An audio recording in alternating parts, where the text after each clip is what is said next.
have to do that same. I didn't realize you lived in Greensboro at the time. I did, yeah. My mom lived in Greensboro, outside of town. My sister and my actually two of my siblings lived there with her, and then my other sister lives in Reedsville. Yeah, I really liked Greensboro. It's a nice place. I think traffic's a lot heavier since FedEx moved in, but I left right before. I grew up there, so I was ready to leave the area. And Reedsville has become such a, unfortunately, a depressing little place. Yeah. It's just nothing there. Once American Tobacco went under, Yeah. it was the same. That was where most of my family, grandparents and aunts and stuff. Mm. My dad joined the Navy, so that's how we got out of it. We didn't live in Reedsville. We just visited. Yeah. Otherwise, he probably would have worked there too. We moved back there after he retired, but It was a nice series that Dave Roth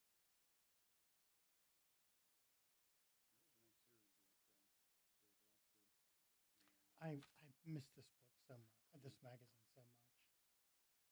I love this magazine. I've picked up a couple of them that he's published after. I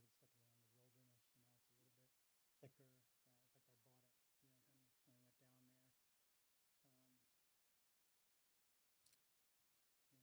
Yeah. It was. I thought nothing else. None of the other ones came close to being as good. No, we spent a lot of time on the field with the maps. Probably the better part of a day. Yeah, that's what made it unique. Yeah. Was the general's tour or Right. what have you. Right. All right, Chris, do you need water or anything? Yeah, if you got a water, that'd be awesome. Where's the tap?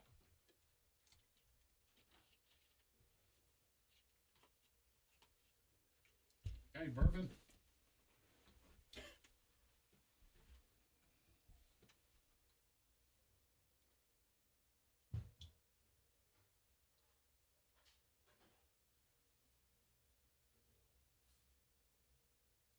Yeah, the original photograph of Scales Law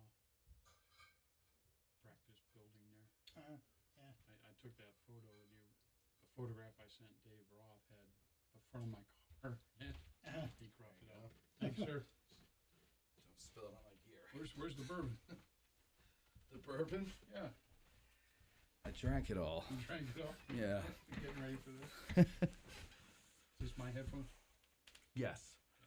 So those are your headphones there. And your microphone. You want to Test. pull that mic up to your mouth as close as possible. I gotta be able to see stuff.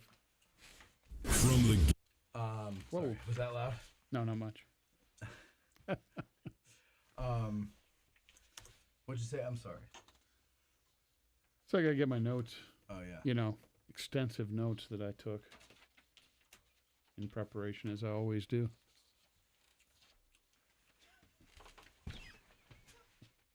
He's not listening. I'm sorry.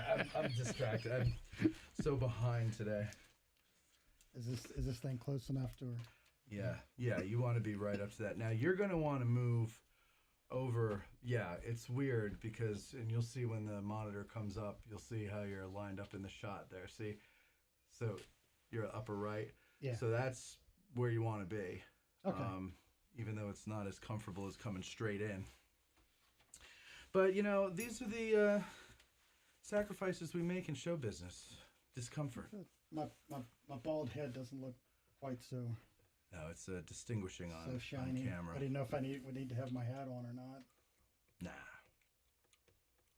And the studio is extensively larger than the previous studio, so that's awesome. It is, and much easier to control the temperature. The green room, unbelievable. I love what you've done with it. Thank you. What am I looking for here? YouTube Studio. I don't know if we have anybody watching yet, but we're live on Patreon.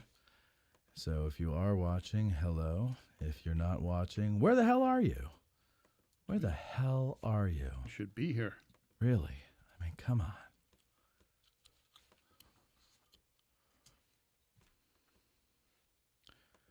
All right. Oh, we got 4 watching. Matt can't handle bourbon, says Grant. The hell I can't, Grantley. The hell I can't. All right. Scales is going to bring in some ratings, Yeah, oh yeah. rating records. That's what they used to say back in the old days at NBC. If you don't know what to do, talk about Scales and his brigade. There's one of the guide candidates said, you know, when the tour starts to get a little boring, what do you do? And he said, I go directly to the blood and guts. That's right. That's what you got to do. Like, oh, okay. That's what people love. Decapitate somebody. They love the blood. They love That's the right. guts. Little artillery action. Just sets the tone for the day. Canister injuries. Have you even opened that yet? That thing looks brand new. I have 2 of them. The other one's at home. That one's got some messes and folds and stains and wrinkles and tears. And you made me a bunch of them in binders, if I recall. Didn't you? Wasn't that you? I don't think so. I don't think I like you that much. No, I think you did at Did one I really? time. I think at one time, I think you liked me enough to do that. Did you do that for yourself? Yes, I did. Yeah, and you told me about it. I was like, that's a great idea. And like a month later, you're like, here. So at home, I have a whole bunch of binders in my bookshelf. I must have had bourbon that day. You must have. Did you laminate all of them, or? Yeah. Well, No, I well, put 'em not in sleeves. laminated. He put them in sleeves. Yeah. But I mean, Jesus. I bought a laminator, but I'm not sure I want to sit there with 400 pages laminate. That would take a while. Yeah, I wouldn't do that. But mine, the ring binder's going on mine. The thing about this that's so annoying is like this is my 3rd or 4th copy because I bought one years ago, and the spiraling comes all undone. That's what. And it's just a pain in the ass. Now, one of these days they will have a digitized version of it. Yeah, when that'd be great. We all go digital. Yeah, someday. We can dream, can't we? We can, and we do. All right, let me just get my You gotta put your hat on. hat on. There we go. All right. No. I started to get myself one of those muscle shirts. That in the lighting here, that really worked. It well. works, It was right? quite convincing. Yeah, yeah. When you stand up and you do the thing, and yeah, I know. It really made me feel awful about myself, though. I was like, man, if only I had taken my health a little more seriously and, lifted weights instead of bourbon bottles or pizzas Quarter pounder. or quarter pounders with cheese. Wasn't that a famous John Candy line? What's You know, that? when I was a kid, I swallowed a lot of aggression along with a lot of pizzas. I think that was Yeah. Stripes. That's funny. We're quoting Caddyshack by now, but I chose Stripes today, Yeah, good. Matt. So. That's an odd choice usually. It's a rarer choice. All right, now. Oh, have to get this. Are we up to 5 attendees yet? I don't even know. We're up to 6. Whoa. 6 whole Whoa. attendees. Actually, technically, it would be 5 because I'm one of them. So And we're competing with Judge Judy at this hour. are we? Yeah, Wow. so, Well, thank you know. guys for giving us your time instead of Exactly. Judith Shineland. All right. What was I looking for? Oh, this. We're almost ready, guys. We're going to get into the nitty-gritty of Scales Brigade. I'll tell you what. After this whole house buying thing is over, I'm never buying another one. I'm dying in this house. I remember saying that. What, did you forget how horrible it is? I think And it was then- 4 houses ago. Really? Yeah. I know. Who am I kidding? Not going anywhere now, though, Matt. No? This is it? This is it. All Going right. from here to the home. Did you move to a ranch? A ranch house? No, it's 2 floors? yeah, main floor and basement, Okay. finished basement. Oh, okay. Like a split level. Yeah, It's a downstairs. It's not split. Okay. Yeah. Yeah, because we ours is technically a ranch, which I don't particularly like ranches because that's the step before the casket. It's the living casket, I call it. Well, master on main. Let's call it what it is. It doesn't have to be a ranch. Okay. But master on main, I think, is your real estate term. Is that what you're they call them? for, yeah. Well, either way, I'm not a big fan of the whole thing. I feel like I'm in a box and everything. But this house is just like the idea of it was a ranch. And then they said, F it. We're going to do round rooms on both ends of the house. So the living room is round with a skylight. And it looks like a giant yurt or a 1970s California orgy room. Nice. And then the other end is where the bedrooms are. And that round part is split in half. So you got the 2 bedrooms there, each have their own bathroom, this long hallway in between, and a nice kitchen in the back. And I was like, okay, even though I don't like ranches and I'm going to miss having a second floor, you know, so this is cool. This is the potential new house or the upcoming This is the one that we have under contract, and yeah. But the problem is, and I won't name names, but a very popular realtor around here who has a terrible reputation with people with, ethics, doesn't like, because we had a house under contract, but frankly what he did is he marketed it wrong. And he shouldn't have been marketed as residential because the appraisers, there were 24 appraisers who refused to appraise it residential. And they're like, no, because this is mixed use. We need to do it highest and best use, which is commercial. And the bank was like, well, we're not doing a commercial loan. We're doing a residential loan. And no one would do it. And so finally the bank's like, we can't give you a loan. Sorry. Well, he hears that, the selling agent, and he's like, well, you're not getting your deposit back. You can sue me. You'll spend more money getting the deposit back, blah, blah, blah, blah, blah. So we're like, okay. Well, according to the contract, he has 30 days to give it back to us. So we wait out the 30 days. Well, that's today. Our realtor called him, and he's like, no. He's like, I'll give them 1,500 of it back. And so he said, no, we already tried that. And they said no. And he goes, well, all right, I'll be willing to go up to 2,000. And he goes, and he says his name. I'm not going to say his name. He goes, blank, it's not your money. It's their money, So then we find out that the underwriters and everybody are ready on this new house. And the underwriter's like, all we need is the termination letter from the previous contract you had and proof that the deposit was returned to you. I'm like, why the F does that even matter? First of all, the standard apparently is 180 days, but our realtor was smart enough because he knows this guy. He changed that and made it 30 days to return the deposit. And they signed on to it and everything like that. And so you're trying to tell me that if we had done 180 days, we can't get a house for 180 days if this guy decides to hold on to the money for 180 days? That's ridiculous. I don't understand. I hate this system that we live in. I hate everything about it. I hate the people that just work it and act like there's no problem and it's not ridiculous. Like no one questions anything. Everybody just goes along and it's like, oh, well, I got to make a living. Go F your living. F your living. God, it's just so annoying to me. I can't, you know what? Ugh. Welcome to Real Estate Daily. Yeah. I've just had it. I've had it. And I'm not a person who, like one of these eat the rich people or anything like that, because I want to be rich one day and I don't want to get eaten. But one thing I know is that I'm not going to treat people the way this guy treats us. Like he's basically being a bully, right? He even said to our realtor today, he goes, I don't have a problem with you. I don't even have a problem with your buyers. I have a problem with the mortgage company and the appraisers. And so then our guy's like, well, then why are you punishing my clients? Why are you keeping their money? Give them their money. It's our money. That makes 0 sense. He's an asshole. He's just the world's biggest asshole. And you know what? His uppance will come someday. Not from me, from the good Lord above. I'm not doing a damn thing, but everybody, every dog shall have his day. Things are meant to be, Matt. Things are meant to be. I know. And honestly, I'm only pissed off because I wasted my preparation time for the show on the phone with realtors hearing about all this aggravating stuff.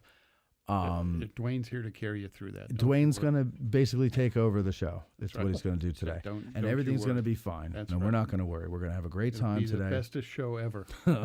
We'll see. Or not. Or the worstest show ever. Could be the worstest show ever. You know what? Either way, I'll put it out. It doesn't matter to me. So we'll see how it goes. Yeah, okay. All right, let me see here. Dwayne, let me hear you speak. Okay. Okay, there you go. Oh, that's why it looks so dark in here. Why is it so dark? Forgot the other light. There I was going to say that made a huge difference. we go. Yeah, it takes a minute to turn on. Yeah. Whoa. All right, yeah, now, see the see, light. now we're all a little brighter. Like the disco ball. That's new. Yeah, that's puts a nice little glow on everybody's face. All right. See, now I went in there and I adjusted the cameras because it looks so dark, and now everything's too bright. But you know what? Who cares? We'll figure it out. Nobody 6 wants to people see might our have to- pretty faces. Yeah, Yeah, exactly. they may have to shield their eyes. Let's see if it's down to 3 now. Yep, down to 3. You lost your 3 real estate Yeah, agents. because they're like, oh, come on. Just get on with the history. All right, are we ready, boys? I Ready. believe so. Ready, sir. All right, here we go. From the Gettysburg Museum of History Studios. You're listening to Addressing Gettysburg. Hello, everybody. Welcome to this episode of Ask a Gettysburg Guide. And today we are talking about a brigade, another brigade. We've been doing brigades for the last year or so. And this is a Confederate brigade, Scales Brigade. And we have a special treat for you all today on many levels. This is a multi-layered special treat. Number one, it's a patron of ours who is our guest historian today, Dwayne. Hello, Dwayne. Hello. Dwayne, though, is not just a patron. Dwayne is probably my biggest success story. He went from a hater to a payer, and now he's a guest on the show. Many of you who pay attention to things might know him as the Great McNair, and this is him here today. Hello. Thank you very much. Welcome, McNair. And so you have your own sound effect, you know that, which I'm trying to play, but for whatever reason, it doesn't want to come through. So we're not going to waste time on that I've one. heard it. It's pretty funny. Yeah, it was funny, but now it won't play.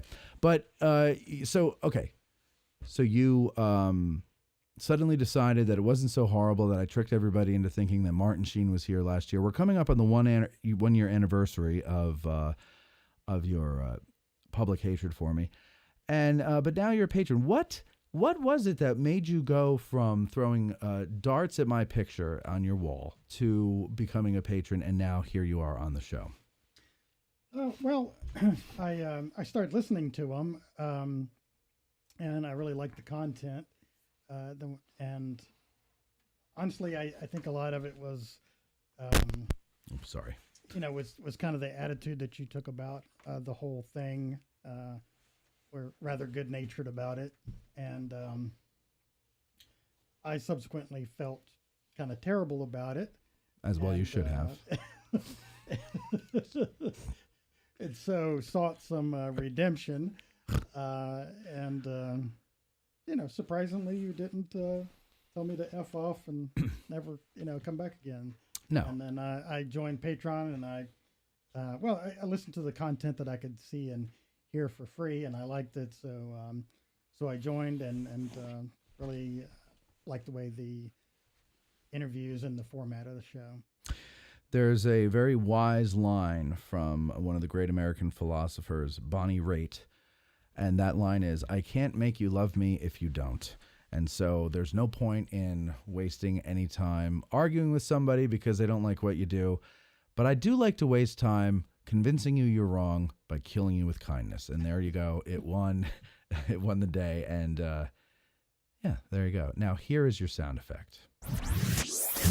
Nerd. And that became a verb. You get McNaird if somebody just kind of says, "I hate you. You're stupid. You're not funny." Something like that. Whatever it is, you get McNaird. but McNair, welcome to the show finally, and you are forgiven. Peace be unto you. Okay? All right. And then to legitimize McNair, in case he makes a mistake, because that we have a very strict formula here. I'm not an expert. McNair's not an expert, but our guide is, and our license guide today is somebody you all know and love, our friend Chris Army. Hello, Chris. Hey, how's it going, Matt? Good. It's going horribly, frankly, to be honest with you. Okay? But we're not going to get into that today. All right, so we're talking about Scales Brigade. So I thought maybe what we could do is have McNair give us a little background on Scales himself. Who is he? Okay, well, Scales, Alfred Moore Scales is from Reidsville, North Carolina. He was born there on November 26, 1827 in Ingleside, which was their family plantation there. There's actually a little roadside sign that, marking that. Mm-hmm. And he, I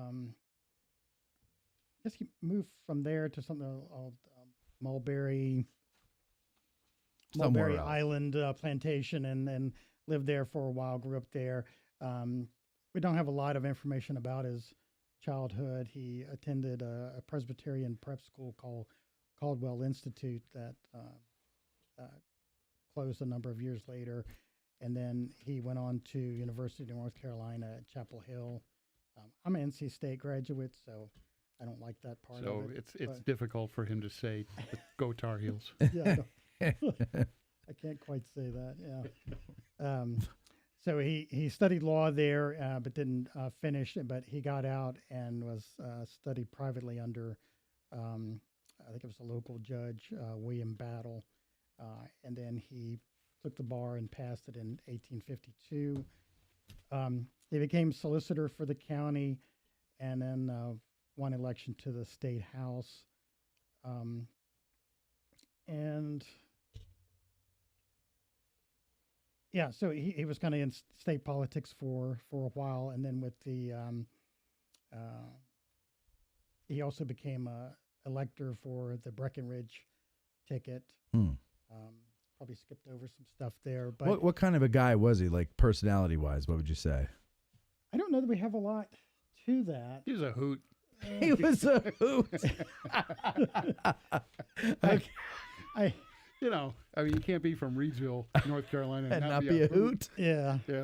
Yeah. Well, I'm a hoot as well. He I read married a woman half his age. Oh, don't get ahead on the story. Oh, is that too far ahead? yes, Oh, okay. it's All right. far ahead. Well, that's what you got to look forward to, ladies. Although I didn't realize this until looking into this. He was married previously. He was. Yeah. To some lady. Yeah, this is the trade-in, right? As they call But it. I can't find anything where he was ever in Louisiana. But apparently he married someone from Louisiana, but she refused to leave Louisiana, so that naturally didn't work out. Okay, He gotcha. starts off as a teacher, actually, and goes to Louisiana. Is that what it was? Yeah, Okay. so he's down there teaching, Okay. and something happened, and that's what we can't really find.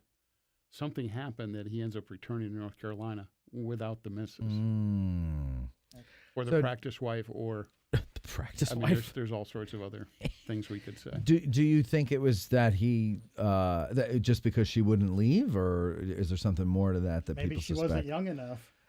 I Her parents wouldn't let her go. I kind of got the feeling there was something going on, but we don't talk about such things. Of course not. At the time. Of course not. Okay, so I we don't may know, never maybe she know. was maybe too young or something, but So you found information about him having taught down there? and it's not very much. Just that was his career. Yeah. And Yeah, it just says he and he teaches, goes but down to Louisiana to teach. He doesn't teach in North A Carolina. little more to your mouth there. Okay. So, Oh, yeah, yeah, speak. okay. You could pull it if you want to I see look the- at him. Just I see the X on it. So yeah, yeah. You should have a mirror behind you so I can see him. so you can see. Yeah. Well, you can look up in the monitor. But then I'm looking away. Hey, yeah. Yeah, but I can see him there. Yeah. No, if you want to turn to your side, just keep this Yeah, on. exactly. You got it. Okay. All right. So he but go ahead, continue then. So before we get up to him marrying the woman half his age, then so he becomes a lawyer. Yeah, so he becomes a lawyer. What kind of law do we know? I don't know. Legal law. So he does law. Solicitor for the Where's county. Veronica when Solicitor for the county. Okay. you need her? Veronica, what's legal law?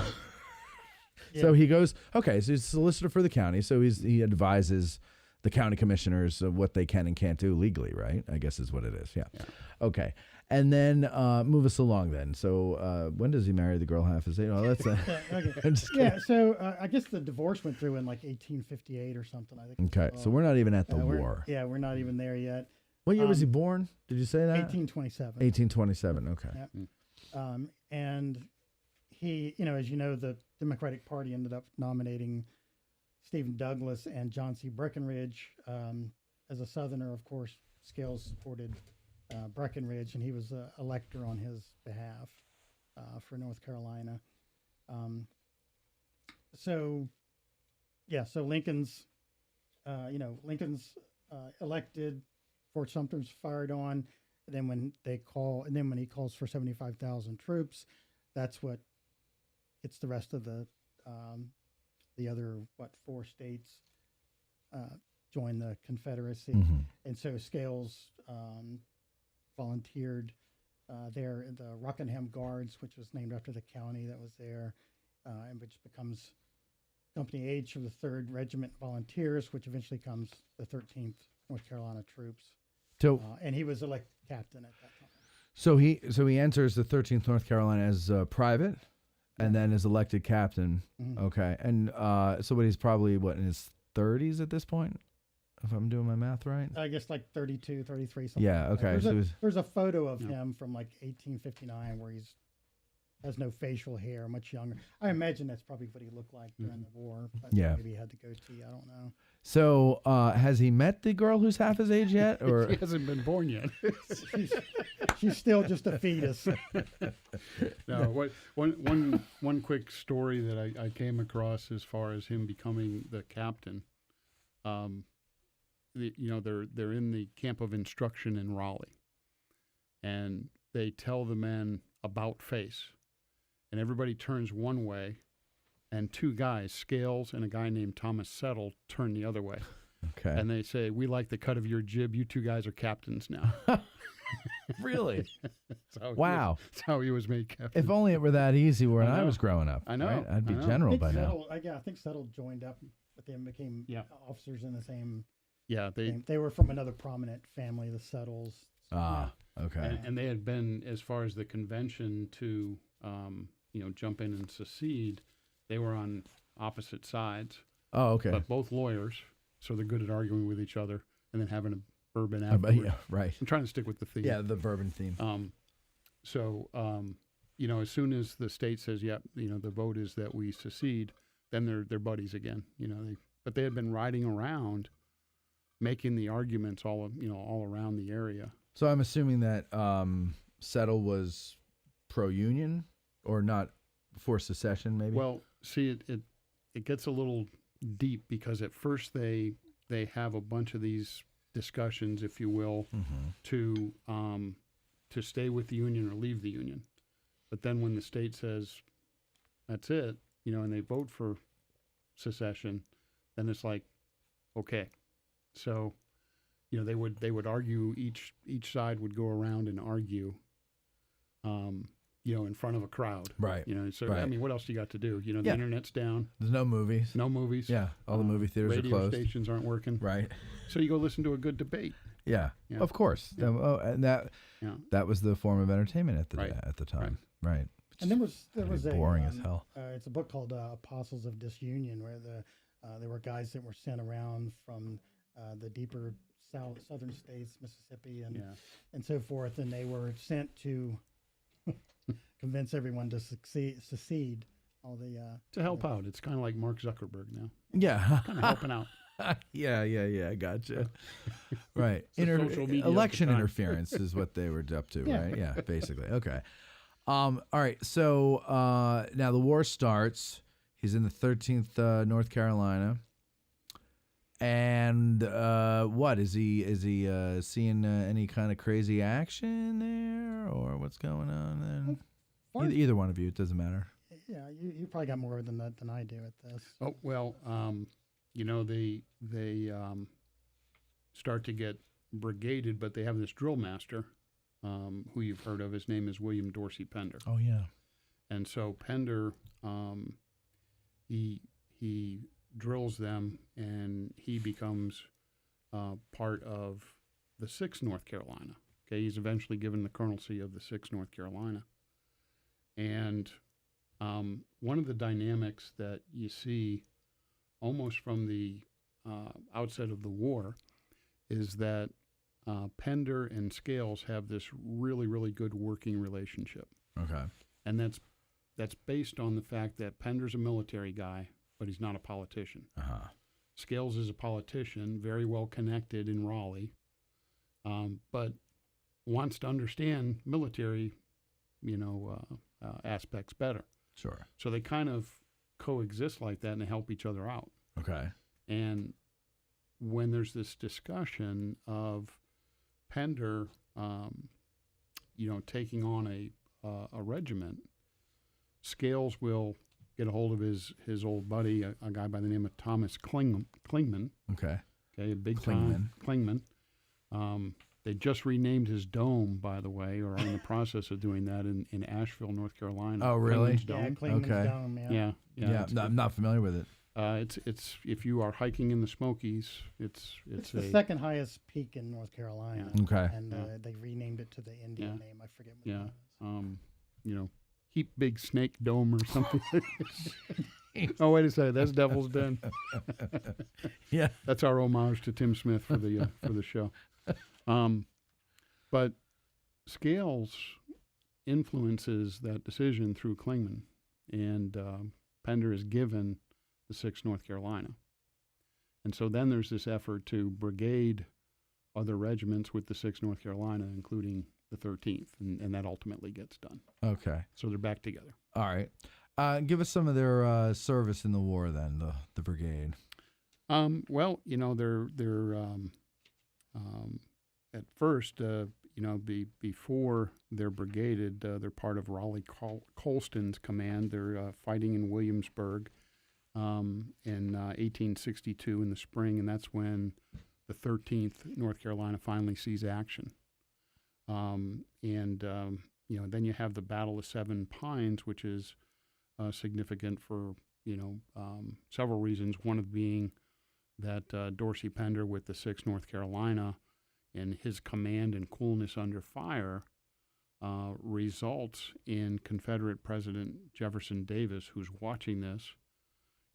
Pender goes into this battle a colonel, and after this action that Davis witnesses, rides up to Pender and says, "General Pender, I congratulate you." Oh, wow. Field promotion. That's pretty nice. If I'm not mistaken, I think that was only one of two that Davis ever did field promotion wise. Wow. Okay. So then it's kind of like, well, what do you want, and they give them a brigade in A.P. Hill's division, and that's when the 16th, 22nd, 34th, and 38th North Carolina joined the 13th North Carolina. What is it that they loved about Pender? Lee loved Pender. What was so great about him? Did he have good hair? He did have good hair. Okay. I think. Okay. It helps if you do. I know, he right? married. Olive complexion, apparently. He was, Olive complexion. Okay. apparently. Married a younger lady too. Did he really? Yeah. That must have been the thing back then. Pickett did it too. Yeah. Yeah. And Pender ragged on Scales about Yeah. But we're not there. We're not Oh, there that's yet. right. Apparently, Yeah. we're teasing the audience. I'm That's jumping right. it too. That's right. We're drawing him in Right. with the story of the All young five. life. Forget about the battle. Let's talk about his wedding. That's right. That's all right. exactly. So go ahead. They will go through the Battle of Malvern Hill, part of the 7 Days Battle, and Scales will actually collapse of exhaustion at that battle and will be out of the Army recuperating until November. Wow. Okay, so he's out for several months. I just wonder if he actually contracted some kind of disease, because exhaustion you can get over in a couple of days. Yeah. But they're down there in the swamp. Yeah. Yeah, I'm thinking about was Yeah. yellow fever, malaria. I don't know. Maybe he was severely exhausted, and that takes a couple of months. I don't know, but yeah, I mean, he probably He has a couple of these bouts. they all probably had like 2 or 3 persistent or chronic illnesses of some sort, right? Yeah. And it probably just all took it out of him. Yeah. Yeah. So I misspoke. The 13th North Carolina doesn't get added until October. Okay. Good thing you corrected yourself Yes. there. Well, I want to make sure that we're being accurate because Yeah. you built me up as some sort of Expert. in Yeah. this. Well, and we will get letters. So Yes. And emails. and mostly emails. Mostly. Actually, just comments. Yeah. Yeah. He's wrong. I can tell you from the comfort of my mom's basement. That's right. He's wrong. Those two captains turn to the right, not to the left. Yeah, right. Exactly. Yeah. Yeah. Yes, that's exactly what it would be. It wouldn't even be about when they were brigaded. It would be about that. That's how it goes. Yeah. Yeah. Uh-huh. So, All right. so then we come Keep up going. on Fredericksburg, and Fredericksburg, is a Battle. it's a battle, and a tough battle at that, as you well know. Yes. But one of the things that you asked me about what they like about Pender, Right. This guy is always in front with the action, and as a result, he's always getting wounded. Okay. And he does receive a wound in the arm at Fredericksburg, and leaves the field and turns over the command of the brigade to Scales. Aha. He gets patched up, and he goes back in, and they're guarding a couple of artillery batteries and seeing some action as the artillery's firing and whatnot. But Pender goes back in, and instead of taking command back, he essentially tells Scales, no, you keep going. So, it's kind of some insight into the fact that Pender is continuing to develop, and I'm sure he did this with his other regimental leaders as well, guys like James Lane and so on. But he's helping them develop. Whereas a lot of guys would just say, okay, I'm back and I'm taking over. Right. Giving back my reins. Yeah. Yeah. So. And Pender is about how old at this time? He's very young. Yeah. He is young, right? So he's younger than Scales. I think he was the youngest major general. That's what I thought. Okay, so for a young man to be developing his subordinates, I mean, that's a real leader. Mm-hmm. I don't know too many young men in leadership positions who can put themselves aside for the betterment of the team. Yeah. And I think he was an Indian fighter before the war. Yes, he and was I believe experienced, a West yeah. Pointer too. Yeah. Right, okay, so in other words, Scales wasn't, and Yeah, Scales was just a politician. and he's but he's giving him military experience. Gotcha. And McNair, when you're talking, if you're going to look away, pull that mic to your mouth. Just keep your mouth around the mic because we can't. You're unless you talk out of your ear, which a lot of people do. I don't hear very well, so I'll just try to. Well, it's your speaking I'm talking about. It's not. Yeah, your, I know. We don't care if I'm deaf. Is that too loud for your ears? Nope. Okay, it's good. fine. Want it louder? No, I can hear. Good. And actually, I guess he was in the brigade of Samuel Garland, and then when Garland was wounded or killed outright, I forget exactly. He, I guess Garland gave him so he was conspicuous for his bearing, seizing the colors of his regiment at a critical moment at Cold Harbor. He's talking about Gaines Mill, I believe, and advances to the front. So he seemed to have taken to it pretty well. Mm-hmm. Yeah, there's an author named Douglas Southall Freeman. Have you ever heard of him? It sounds familiar. He wrote a minor work. Yeah. Yeah. He says, What'd you say? He was a hack. He was a hack. Yeah. kindly fetch the book from the general here. Anyway, his minor he will work. say about Scales, as Pender's letting Scales command the brigade at that point in time, that Scales met the test. So, the mentoring from Pender is going well. Okay. All right. And apparently Pender's told him to drive those scoundrels out. And then he ordered Major Cole of the 22nd North Carolina, which my ancestor was in the 22nd North Carolina, Company G. That's kind of how you got interested. And I'm from his hometown and everything. And it was handsomely done, according to A.P. Hill. Okay. So keep going. Just continue the story. Okay, to Gettysburg. We go from Fredericksburg to Chancellorsville, but in between, there's a very important event in the winter quarters. Their winter camp was named for South Carolinian Maxie Gregg. He had been mortally wounded at Fredericksburg, and one day in the camp, the men of the 13th North Carolina hear the drum beats of some forces, only to see that McGowan's South Carolinians are arrayed for battle with snowballs. And So, this story's been told in several different troops. I'm sure they weren't the only ones. Sure.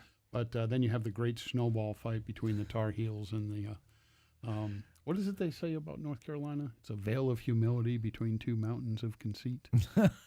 I've never heard that. That's good. Oh, you never heard that? No. Yeah. Between North and South Carolina. Yes. A veil of humility between two mountains of conceit. Yeah, We South hated Carolina and Virginia. we hated Yeah, the yeah. game. We hated the Gamecocks.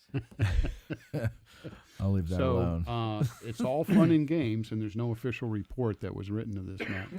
But it's all fun and games until the red-headed adjutant of the 13th North Carolina was hit with a snowball that contains a flint rock.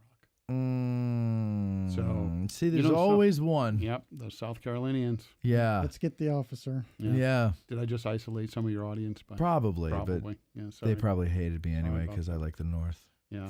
So you're going to like this. Well, let me finish. So once that happens, the Tar Heels got their dander up, and they will run through the camp of McGowan's guys, run them all back to their camp, ruining a good number of shanties. So nice. Okay. So now you got to rebuild your must have winter. been a fun day. Your winter hut. Yeah. Oh my God. Okay. So Matt, are you ready? Yes. I hope you're ready, because now is when we can bring the young bride into the story. All right. How does he meet? Who is the young bride? How does he meet her? How much younger? Literally half his age? Well, she's 18. Okay, so she's legal. The Pender teases him about her being 17. But Oh, what's the difference at that point? All right, but so how does he know her? She's the daughter of, It's the Hendersons. a prominent, I think he's a Her lawyer name or is something Kate. like Yeah, that. Kate Henderson. More of his good connections. Right. And So he goes so back and he marries leaves her. to marry her, yeah. And that was what, June of 63 or It had to be probably a little bit earlier, March. before Yeah, Chancellorsville? Before Chancellorsville. Okay. Yeah, March. So early March. Yeah, late March. Pender's writing to his wife about it, but What does he say? Well, he can't resist having a little fun. He says in the letter to his wife Fanny Pender, Colonel Scales married a girl only 17. Best evidence in the world that he's getting old. Major Engelhardt says he must be court-martialed for going off without letting anyone know it and getting married in that way. Poor thing, she does not know what's in store for her, or she would not have been in such a hurry to get married. Yeah. Amen to that. So, then he continues with another letter. This after the return of Scales. Colonel Scales is the most homesick man I ever saw. I got after him about marrying such a young girl, but he says she is 18 and not 17 years old, and that she possessed those qualities he wanted. He did not think youth ought to have a counterbalancing effect. Oh. So I think that's wise. Doesn't hurt any, Okay. though. Isn't that wise? What can you possibly talk about with an 18-year-old when you're 32 or whatever he was? Probably back then the same things that you would talk about if she was 35 or 32. Yeah. Nothing? Probably. Corn's growing good this year. Yeah. Probably an 18-year-old woman back then was much more mature than a 35-year-old Well, man. that's true. Than a 50-year-old man today, probably. Probably. Yeah, but still, like what can you possibly? You can't relate to each other. Well, they stayed married, and apparently it was. They have kids? They did not. I mean, we'll get to that. Oh, They did not. okay. We'll find out why. Not that we know of. Oh, that's the answer I always give. Not that I know of. Not that I know of. All right, so go ahead. So he gets married, and then we have the Battle of Chancellorsville. Chancellorsville. All right. So do you have anything on that? Does he miss the battle? No. Oh, he no. was. So he. Did the marriage tip the scales? Boom, boom. Where's your was drum roll? That was Grant. I'm not even giving. I would. Oh, that was somebody. Somebody wrote that. Oh, my It was goodness. Grant, and that's your typical Australian humor at play there. That was Homer Simpson. All right. So, I guess I was just like fascinated by his wounding, just being a medical person trying to find out more about that. Yeah. So I don't. That's about probably the only thing I can speak on. Well, They were part of the flank attack. Yeah. And I guess was it Pender's division that ends up capturing General one of the Hayeses? Yes, William Hayes. Yep. Yep. Pender's actually in the third line, and they're pressing pretty hard. Jackson goes forward, and he tells the 13th to halt and throw out a strong skirmish line. They're dealing with a battery, so the skirmish line splits around the battery, and gets beyond there. The battle continues on the next day, and Pender is ordered to charge the works in their front. Pender's 4 right regiments they have to fall back and rally. The 13th was not getting as much artillery fire, so they are able to go forward. And during that advance is when they rush forward and capture General William Hayes and most of his staff. And it's the colors of the 13th fell 5 times in this, so it's a pretty tough fight. Pretty tough fight. And Scales, will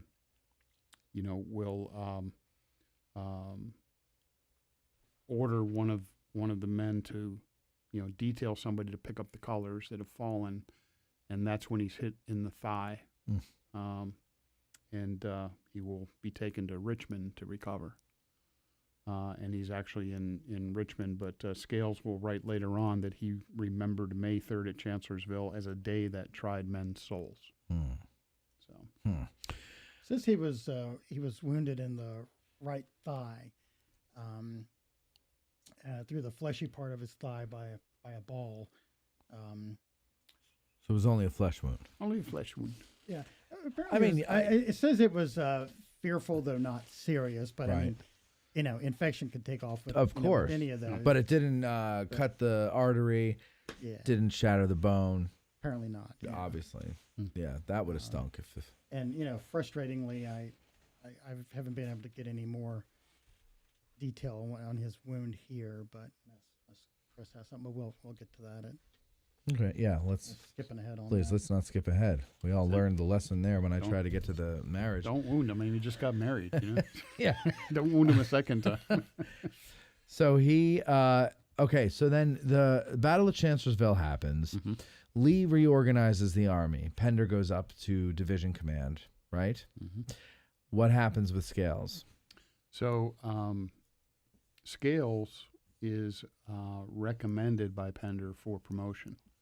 And I've actually, I probably have a picture of it somewhere, but I actually have seen in the National Archives the order to do that does exist. On the envelope, it's all the endorsements.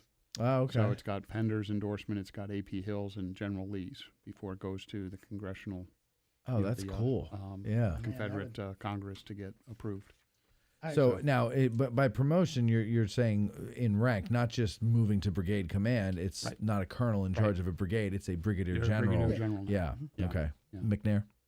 What was I going to say? I don't know. Oh, just that I collect autographs of Civil War personalities, mainly Confederate generals. So my interest in Scales, I have a number of his autographs and also Pender's from.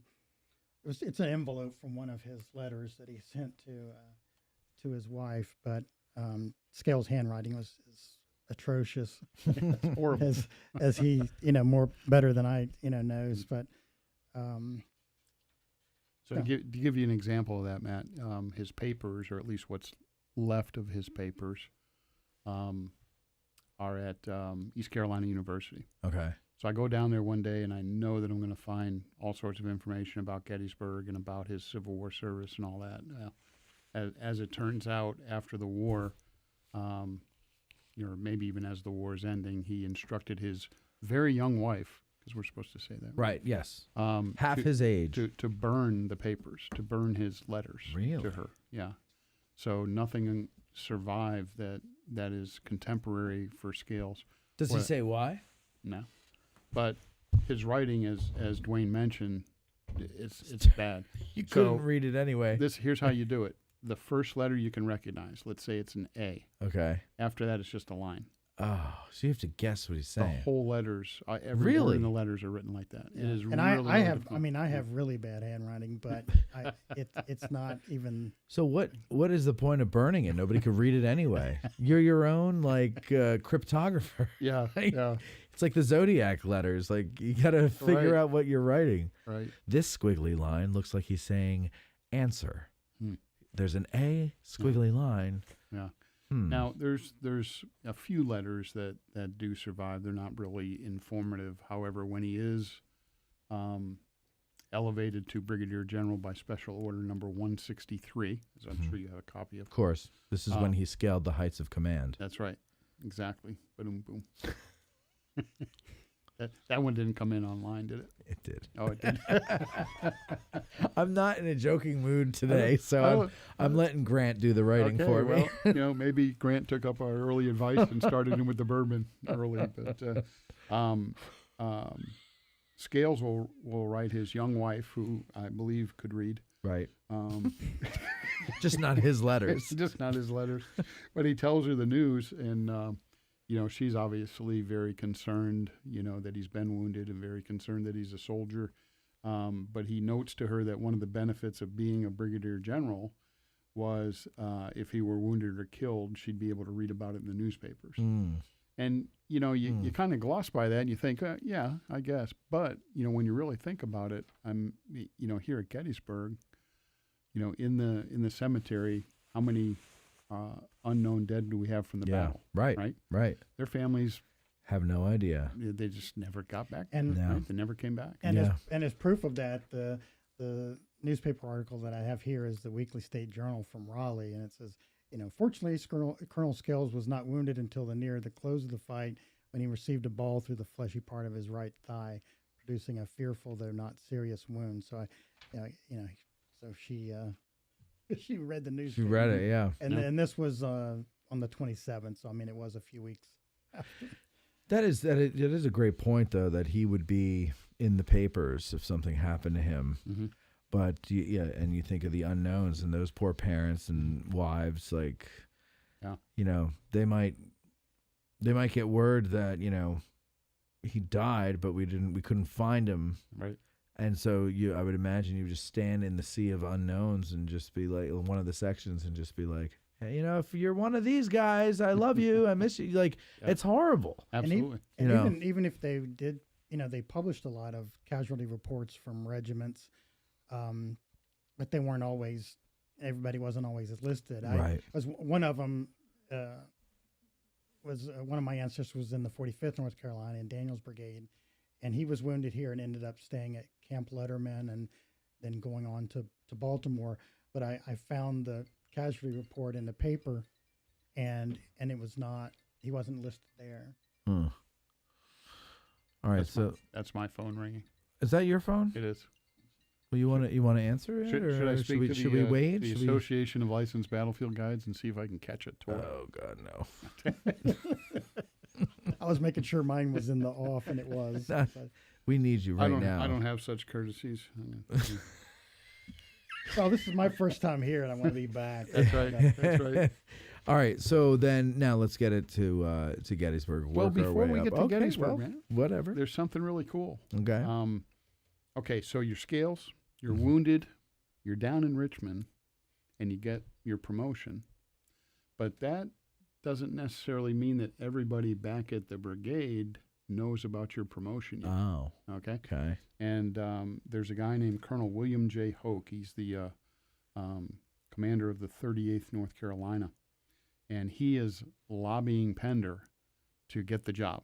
He wants to be the brigadier general. But his wound scaled back his efforts for that part of the the war part of his service. Pender is not a big fan of William Hoke. In fact, he calls him the greatest granny. Oh. And he will write to his wife that he cannot recommend Hoke because he is the greatest granny. So Scales gets promoted and he hurries up out of Richmond. He will rejoin the brigade on June 24th, And while he may be the greatest granny or not, William Hoke will actually welcome Scales back with a band and a rousing speech. So, no hard feelings. Yeah. Hey, I think buddies for life. Yeah. I think he caught up with him at Shepherdstown, I believe. Yes, yes, Shepherdstown. And so, now they're going to march into Maryland. And, there's a very, very limited amount of information, letters, diaries from the men of Scales Brigade. It's frustrating. Yeah, there's If you care like me. yeah, there's like 3 decent ones that have a lot of information, but aside from that, it's pretty rare to find some stuff. But there's a guy named George Mills. He's part of the 16th North Carolina, and I love this quote, and I put it in my article. They're marching north, and George Mills makes a note in his diary that whiskey is issued. I don't know if it was good bourbon, Matt, but whiskey is issued. Right. And years later, he does survive the war, and George Mills will write that he was given a canteen of whiskey, a knife, a fork, and a spoon, which I have yet. And then he corrected the account to make sure that he said, not the whiskey, because he didn't possess that any longer. This is a guy that wants to be accurate. Yeah, right. Probably didn't have the whiskey before he got across the Maryland line. I don't know. But, well, there's that one quote, and I'm going to botch it, about, the Army traveled in 4 states that day, or I forget how many states he says, and lists them, and the last one is intoxication. yeah. So he could have done the same. Yeah. The 13th North Carolinas are getting close to Chambersburg. Their adjutant writes that there were enough recruitment at that time so as to make a presentable appearance. And he writes that they passed by, in another story that I love, passed by a house with a large porch in front in which an old Dutch woman, fat and lusty, sat rocking herself vigorously in an armchair. And the band of the 13th was playing Maryland, My Maryland. And when they finished the tune, the old lady stands up and in her broken English screamed at the top of her voice, oh, yes, it's Maryland, My Maryland, but when you come back, it will be fire in the mountains, run, boy, run. And with a hoarse, loud laugh, she resumed her seat and rocked more vigorously than before. I like that she vigorously is rocking in the chair. I'm picturing this fat old lady just shaking back and forth. I wasn't sure what the lusty part. The lusty part. I got a feeling that meant something different back then. It must have. But maybe it's busty. I don't know, man. You're a soldier on the march. Could it be busty though? Because a lowercase b in cursive can look like a lowercase l if you don't make your connector strong. I'm going to enough. go with lusty. I'm going to go with busty. Okay. Because she's fat. Matt, I love multiple choice. Okay. So there you go. She possibly could be lusty and busty. Well, that's true. She could be both. Now this is probably going to drive away more of your listeners. Bye, everybody. So on the way, in Fayetteville is pretty much where Pender's division stops. I think that was a question that came through from your listeners. They're going to be in Fayetteville, Pennsylvania for a couple days. They get there on June 28th, and Scales will purchase a horse for $50. And he wrote Kate about that, and he said that horse would have cost $600 in North Carolina. So did he mean he purchased it here with Confederate script from some poor Dutchman? It could be. I mean, those were the orders from Lee, but could have been gold. Could have been gold. It could have been. Could have also been the Bitcoin. threat of lead. Yeah. You could have it for 50. Yeah, whatever. Yeah, I got this Bitcoin. Yeah. It's not going to be worth much for a while. Bitcoin. Yeah. Just hold on to it. It's what? Don't buy a pizza with it. Hold on to it. That's it. It'll be worth something someday. So it's interesting. I love reading about the horses. And did you know, since we're talking about horses and we've mentioned Pender, did you know, Matt? I don't know. That our man Dorsey Pender co-owned a horse with David McMurtry Gregg. They owned a racehorse together No kidding. in the old Army. Really? Yes, sir. And they will ride back once this war looks like it's going to happen. They will ride back on the train together. They're going to drop Pender off in North Carolina, and Greg continues on. And I don't know whatever happened to the horse, but they co-owned a horse out west. Wow. A racehorse, Matt. Yeah. A racehorse. Did they win? I don't know. Probably not. And how did they split it? Right. Well, when your partnership is broken up by war. That's right. Well, what did they do in North and South when Ori and George Hazard couldn't remain in business anymore? I don't know. I don't remember. Do you remember McNair? No. Hmm. Did you ever see North and South? 30 years ago. Oh, That's what I saw. well, believe me, it's not worth Was that the one? revisiting. Was that the one with Patrick Swayze? Yeah, No, yeah. I didn't. God rest his Yeah. soul. Yes, exactly. Amen. Mm. Okay. Okay. So now So, should we bring them to battle? let's bring them to battle. Okay. So, and And there's going to be somebody jump on in, YouTube Dwayne. when this goes out to the public. Somebody Yeah, I got on some. YouTube's going I to be got some like, color it's commentary. at if you want. 1852 when they finally start talking about the battle. Guarantee you that's going to be one of the comments. so they want to just jump in and start talking about the battle. Yeah, exactly. an They- hour well, and- yeah, that is what they An want. hour I and think. 5 minutes in. Yeah. We'll do it real time. Yep. Okay. So, they're in Fayetteville, and on the 30th, Pender will get orders to move to Cashtown.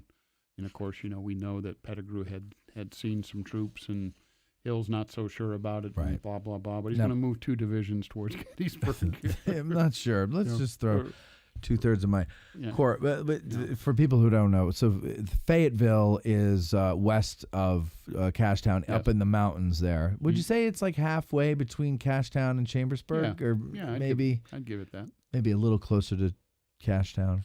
Probably a little closer. A little to Cashtown. closer to Cashtown. I know But it's still. it's beyond Caledonia. Furnace. Yes, Yeah. yes, Yeah. yes. Okay, so go ahead. You want another stupid, senseless fact about Fayetteville? I would love one. Yeah, Crawford's dad had a house that's still there. Really? Crawford, yeah, you know him from down. He owns the lake, the namesake for the lake I down didn't want to get into at the base of Little Round Top. Yes, of course I know Crawford. Yes, of course you know Crawford. That's well, why. his dad Yeah. owned a piece of property that I think the trees kind of hide it now, but you used to be able to see it from Route 30. No, is this prior to the war or after Mhm. the war? Yeah, prior to the war. Really? Yeah. Oh, that's Yeah. interesting. And so these guys, some of them would have been encamped around there, in my opinion. Amazing. Because Fayetteville's not a really big place. No. They don't even have a Dunkin' Donuts. I mean, they don't even have a mayor's office. No, They they do don't have even a have a Rudders. mayor. They do have a I rudder. couldn't even tell when I was driving through it. That's Right. That's the What it thing. You don't even know. It's No. just a section, really. It's not even a town, right? It's just an area, Yeah. isn't it? Well, I mean, if you blink and you miss the sign, you don't even know that you're Right. going through it. Yeah. You don't even know you're there. Now your Fayetteville listeners are going to be right. Well, we put an offer in on a house in Fayetteville. Oh, did you? Yeah, it was a really nice The house. Crawford's house? I don't know. I doubt it. But no, it looked like it was built in the 20s.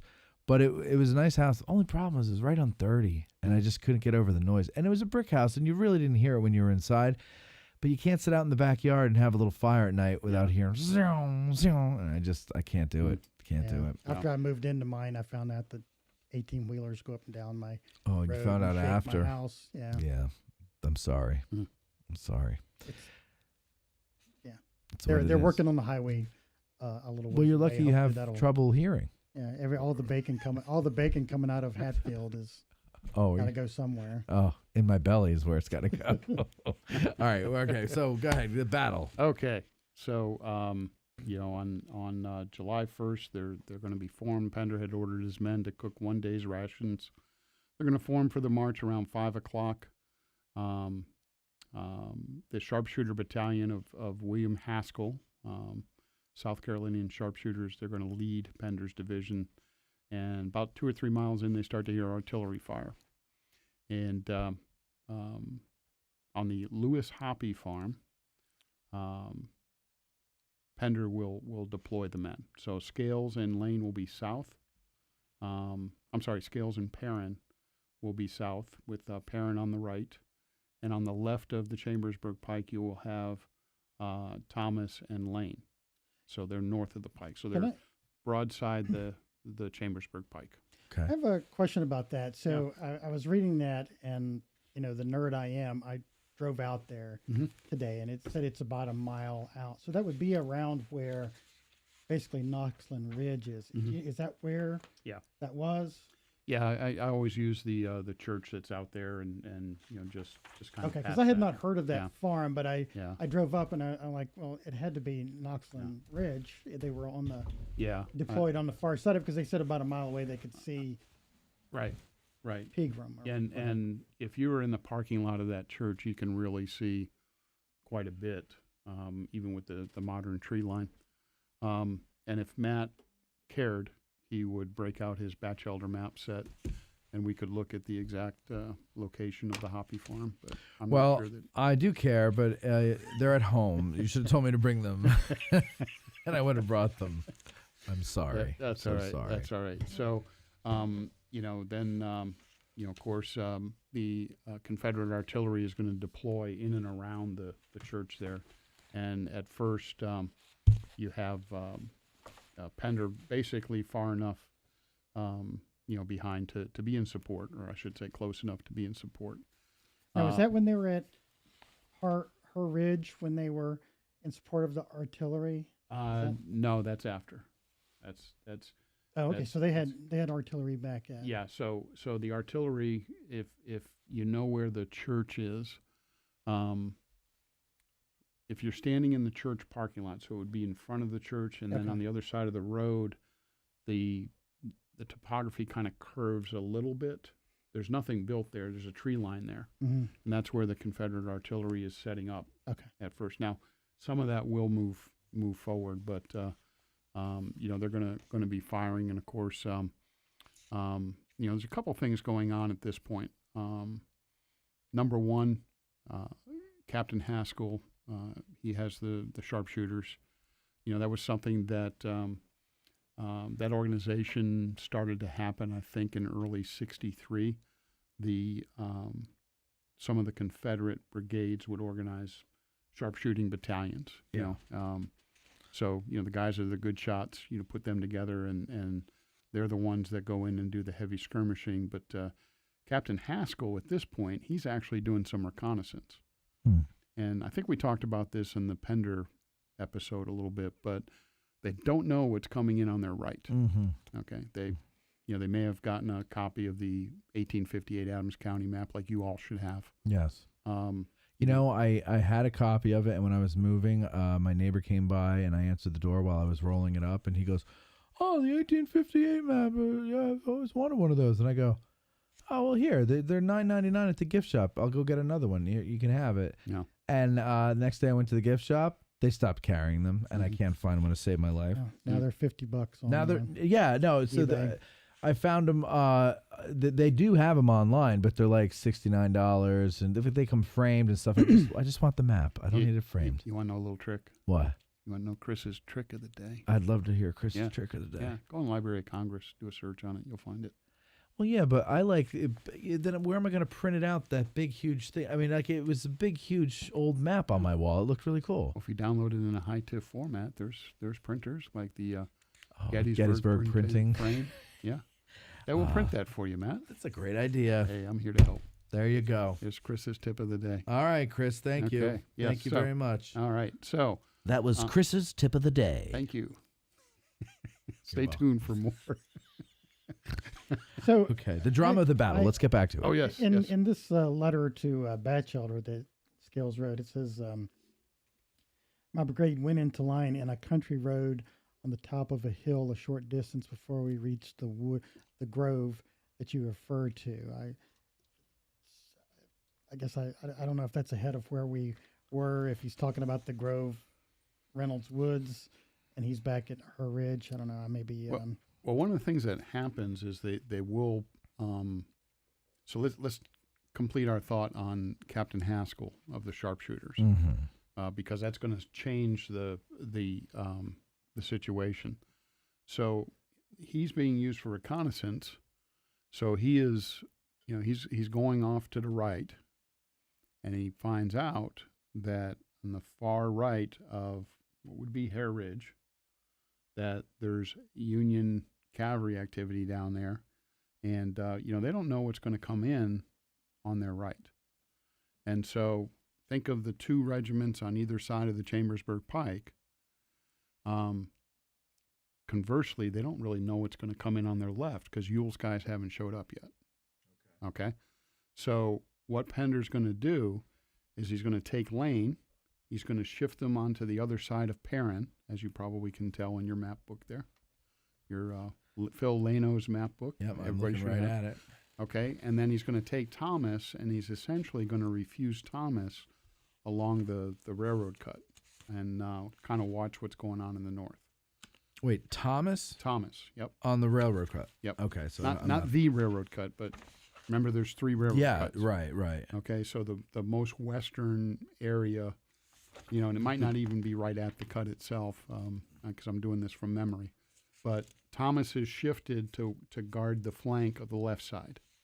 Lane is put down to guard the flank of the right side, and in addition to that, there's a couple of artillery, at least pieces. I don't think they're full batteries that are sent down to the right side to more or less watch the road. If Union boys are coming up that road, or if there's extensive cavalry action, it's their job to watch that between the sharpshooters, the artillery, and the right side of Lane's brigade. It's interesting because the Thomas isn't even on here. Yeah. Like anywhere. Yeah. Yeah, he's over there. He just doesn't do Yeah. anything. Right, but I mean, that's what I'm saying. Is like they're not even showing him covering the left. Yeah. I was on a Scott Hartwig, shout out to Scott, tour years and years and years ago, and it was on Pender's division, and one of the things he said early on is, you wanted to be a soldier in Thomas's brigade on this day. But the whole battle, really. Yeah, really. Yeah, I mean, the whole they'll battle. end up, going into Long Lane and being part of the sharpshooting, but yeah, Damn right. But they do take some casualties down in Long Lane, but on day one, yeah, that's that's he's the only duty one there. of the brigade I haven't been able to find a signature on. I have Pender, Perrin, Scales. No. Thomas is nowhere to be found. Yeah, I think What do the books say? now? according to God, according to Gottfried, he only lost. He lost 19.9, so 20%. Most of that was probably in Long Lane when they were skirmishing with. Yeah. Right, and just for comparison, Scales Brigade, apparently just to their right. If Thomas is covering the railroad cut on the left, then Scales is next. Yeah, Thomas didn't go forward though like that. Well, that's true. Yeah, Mm-hmm. but Scales does go forward, and he loses 52.1%, a total of 704 out of 1351. So it's not a huge brigade. No, it's not. So that's a pretty But nasty We'll loss. get to that. We will. We will get to that. There's- Okay. 'cause By the way, there's that was some- my second movie reference. There's some Just debate. counting them as I I go know. by. I'm noticing that you're still stuck in the movie. We've all passed. Oh yeah, We're all done with the movie. I'm sure. And you're like, This guy just we won't. have no time. There's no Okay. time for that. Yeah, okay. Yeah. Whatever. Since I no longer hold the general's respect, well, there's no time. All right, go ahead. All right. So So Scales goes in. they don't go in quite Oh. yet. What they're going to do is they're going to be moved. So if you are driving out Route 30 and you see Hare Ridge, the gun line is been moved in front of, like, let's say the parking lot. Okay, it's a kind of a little bit of an elevated piece of ground. Okay, so Confederate artillery, some of it's been moved there. Parking lot of the Her Her Ridge. Tavern, Right. or Yeah, the okay, tavern. yeah. Okay, and if you look at the topography, it's very, very noticeable. It drops down Well, to where the is it a Wellspan place, or it's a there's a couple buildings there. Yeah, like doctors' buildings and yeah, stuff. yeah. So it drops down there. Scales men are ordered, and you'll love this, to lie down in front of the guns. Ugh. Which is You don't want to do. lie down in front of a Confederate gun. No. So as they're laying down, and they're waiting to go in, Union artillery and Confederate guns are they're going to be going back and forth, and the batteries, of course, are firing over, their shots over the heads of Scales guys, and a lot of them will get hit, with shrapnel and whatnot. From their own guns or from the Yes. return fire? Yes. So the faulty fuses are making them explode early? Yeah, could. Ah. and any I would all think- the above. I think pieces of sabo. I was going to say the off. sabo comes Yeah. off too. I know that's Yeah. why they didn't because then there's just chunks of lead. Yeah, it just sucks. I think if I can add some color commentary Yeah. here, I think this is the time where Scales said a heavy shell passed over my horse while I was on him and buried itself on the other side, making a hole in the earth large enough, I thought, to bury a man. God. Yeah, good size shell. Yeah. Yeah. But that's the thing is I think that no movie has ever gotten correct is the amount of metal flying around in these battles, right? Just besides the musket balls, besides the shrapnel, you've got the sabo. I mean, I would imagine the straps that they hold the whole round together with probably because they're thin metal. Like they probably don't last very long, but maybe they do. I don't know. But still, there's just all types of metal shit flying around in the air. It's a wonder that That's a military term, right? that's exactly what they call it. Well, back then they've changed. Now they get all fancy with their terms. Yeah. But yeah, it's a wonder though to me that anybody came out of these things unscathed. Yeah. Yeah. And they did, which I don't understand. Is how do you have 52% casualties? Why is it not 100% casualties? How do you miss? Yeah. But I don't know. I've never been in one. Well, So I can't. You read a lot of different accounts of these fights, and the survivors. It's pretty common to see an account where they say, the man to the left of me, the man to the right of me were killed. Right. And why did I survive? How did I survive or yeah. kill, right? And even having bullets go through their clothing. I mean, that's the crazy thing. Yeah, Go through your clothing and it doesn't. It just Doesn't barely hit hits you. Yeah. Yeah. Yeah. That stuff astounds me. I don't know if I just do this to comfort my mind, but I don't remember where I got this idea, but I kind of suspect that maybe in the first battle you're in the beginning of the war, and you're really pissed at the enemy and you really hate them because you bought into all the propaganda of your side. You want to kill somebody. Like you're aiming to kill. You're shooting to kill. But then after you've actually seen your buddies die, or you've seen, you were close enough to see the face of the guy that you shot, and then the human being in you comes back, I kind of think that maybe some of these guys were missing on purpose. Like they weren't taking aim. I want to think that. I don't know. Well, I base this on no historical evidence, except that, I'm a human being, and this is kind of how I would want people to think. Let's get a little more spiritual, Matt. Go ahead. Okay, since you granted Dwayne peace earlier. Yes. Absolution. There's an account of a man in one of the Virginia brigades that is in Pickett's Charge, who wrote about his experience in Pickett's Charge. Obviously, survived it, and he talks about a dream that he has, a day or two later, and he sees an angel in the dream. And, he's been having this survivor's guilt, if you will. That's what we call it today, I suppose. Yeah. And the angel tells him, I am your guardian angel, and I protected you during that charge. Okay. Okay? So that's what's going on, Matt. You think it's the guardian angels? Guardian angels. Motorcycle gang. Saint Michael the Archangel. Oh, yeah. Protecting. Saint Michael. from battle. Protecting. A lot of stories about Wow. Saint Michael, dude. Wow. So, Amazing. I didn't know that. I thought it was. I actually carried a medal of Saint Michael. Yeah. Did you? Well, and you made it, so maybe it works. Yeah. Well, you never know. But I mean, okay. Well, let's say we don't know. You're not ready to get all spiritual on it. It's Well, okay. We'll get you there. No, I can get spiritual on it, but what I'm saying is I think that maybe it's okay, whatever you want to call it, the guardian angel, the hand of God or something. But there has to be something that says to someone, I can't kill another one. I just can't do it. I'm sure, it runs the gamut. I mean, we're talking thousands and thousands of You men could also here. do, they're like, ready, aim, fire, and you turn away, and, hey, wherever it goes, I didn't put it there. It seems like I've read somewhere of occasionally soldiers deliberately missing, but they can't make it too obvious. No. And I guess that's one reason they have, if there's a firing squad, there's like 6 of them, you don't know. and Well, you don't know if you're the one that. and that's the thing is like maybe it's like when you're at a good distance and you're firing a volley, you kind of shoot over their heads or into the ground and before them or something like that. But there will come a point where even if you're trying to spare a life, if you're getting close and the guy's coming at you, you're gonna take him out. They right? were definitely trying to kill. Yeah. They were definitely trying Yeah. to kill Scales. Man. Yeah, but sure, of course. And so I'm not saying that it's all mercy and everything.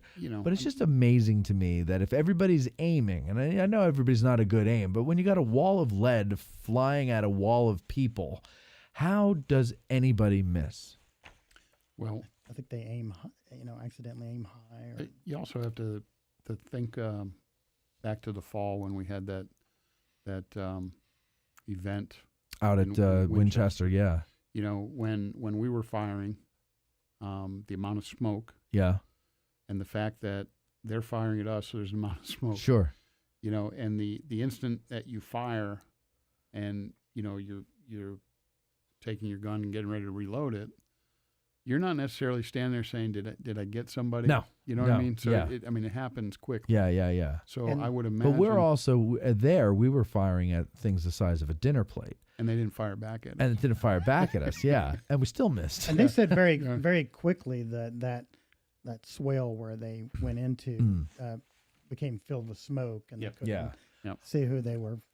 And that's the thing. I fully understand. There's all these conditions that I'm not taking into account because I've never been in a Civil War battle, No. and I know a lot of people in the audience have. Mhm. So they can correct me. You have a very aged audience. Is that what you're saying? No, I have a lot of people in the They're audience who reincarnated? reenact, and Oh, I think not- that makes them soldiers. Not So- reincarnated. So they tell me. reenacted. Okay. Yeah. Yeah. They're free. Yeah, no, it's a very, very Okay. old. We skew older on this show. Yes. Okay, so now let's get back into this now. Yeah. Here, okay, we get Dwayne, by the way, reminded me when I wrote this article, I actually had, dark hair, and he's right. Okay, let's get into battle. But I also complimented you for still having your You did. hair. So You yeah, did do that. exactly. Who cares what color it is? mine right? is just now turning gray. It just only exists on the side of my head. Man, we're covering the gamut today.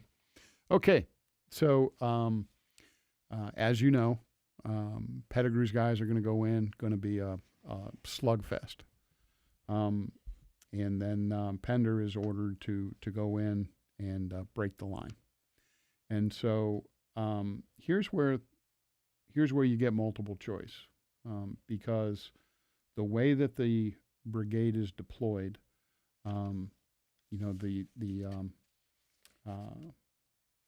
what is it? The 38th. Hold on here. 38th is on the left. 38th is on Yeah. the left. Yeah, I wanted to make sure it wasn't the 13th, but Yeah. 38th is on the left. And many of the maps that you see have the 38th crossing the Chambersburg Pike, which I always had a problem with. Okay, so I wanted to ask you about this. So go Yeah. ahead. Yeah. So remember, there's fence lines along the Chambersburg Pike. Right. So that would mean the 38th would have to cross those fence lines. So, keep So that in we're mind. we're thinking that they're still up in in the majority. We're, they're not, still we're, we're thinking the 38th wasn't on the other side of the road. Oh, okay. So Scales is very specific in his official report Yeah. that he was 50 yards from the roads. Right. Mhm. Okay. His from the left road. was 50 His yards left from was the road. 50 yards from the Yeah. road. Yep. And when he's ordered to go in, there's a couple things that are going on. Of course, Willoughby's Run. Mm-hmm. Did I say it right? Gotta Smith have believe- the, gotta I have believe the, according to Gotta have Tim, the S? yes, Yeah, you have okay. to have the S. So in the brambles around the run, that's gonna be difficult. Under fire. And remember, Union is still firing artillery at these guys. Brockenbrough is in front of them. So Scales writes that he hurries forward to help out our friends. Now, you can take that as the friends are Brockenbrough, but I also think what's going on is that Daniels, who has made 2 attacks sweeping down from Oak Hill against the Union line, he's about to make a 3rd. And the 32nd North Carolina, under a colonel named Edmund Brabble, the 32nd North Carolina is going to be going along the road parallel to Scales. Okay. And I think people confuse them for the 38th. Yeah, yeah. And Batchelder's map set, as I know you'll go home and look at tonight when you get home. Naturally. Because he used pen and ink, there's at least one map that I've seen that's kind of jumbled on the map. Okay. Okay. So it's I'm not saying that's the only reason, but going forward, I think it's the 32nd on the left hand side. Did the 32nd? I don't think they went as far. They do east as and when you it just doesn't make sense that the 38th would be over there. Right. And besides Scales being specific about that, I can't find it now, but someone else said that their left was, south of the road, and the casualties of the 38th are less than they are for the 13th, I believe. I assume that's because they kind of refused and weren't presenting their side perpendicular to Stewart's because they're going into it looks like they're heading right into like 1, 2, 3 batteries, maybe 4 or 5, depending on who's turning and looking at it. So the 2 most deadly batteries for them are the Stewart's battery on the other side of the road, and we'll talk about that. Most deadly for the 38th Scales. or for Scales whole brigade. Yes. Okay. And Stevens battery. Yeah. Okay. Dana. Yeah. So that dynamic is going to happen, and we're going to talk about what in particular Stewart's battery does. Okay. Okay, but let's take care of the 32nd to Dwayne's point. Go ahead. I don't think that they make it as far as the modern Reynolds Avenue. They come across, they're on the left of Scales, but that's the focus of Stewart's battery at that time. Okay. On both sides of the railroad cut, I believe. Okay. Okay. Okay. So they're taking a ton of lead in that attack, and remember that's their 3rd attack. Right. Okay. So they're hanging out by the Buford statue area there. Yeah, they kind of come down and they sweep around. Yeah. So they're going to go a little bit farther than that, almost to the road, but I think that's about where they go to ground. Okay. Okay. So not quite to Reynolds Avenue. Not quite to Reynolds Avenue. But at the same time, Brockenbrough is going to go to ground after they push Stone back, with, I believe, Scales' help and full transparency. Our good friend Rich Core, who is an expert on Stone's brigade, and I've had conversation with him. He does not agree with me on that point. Okay. He thinks that Stone will fight Brockenbrough and that's it. But I think Scales' pressure adds to that, and that pushes Stone out of there. Mm-hmm. Okay, so they're falling back.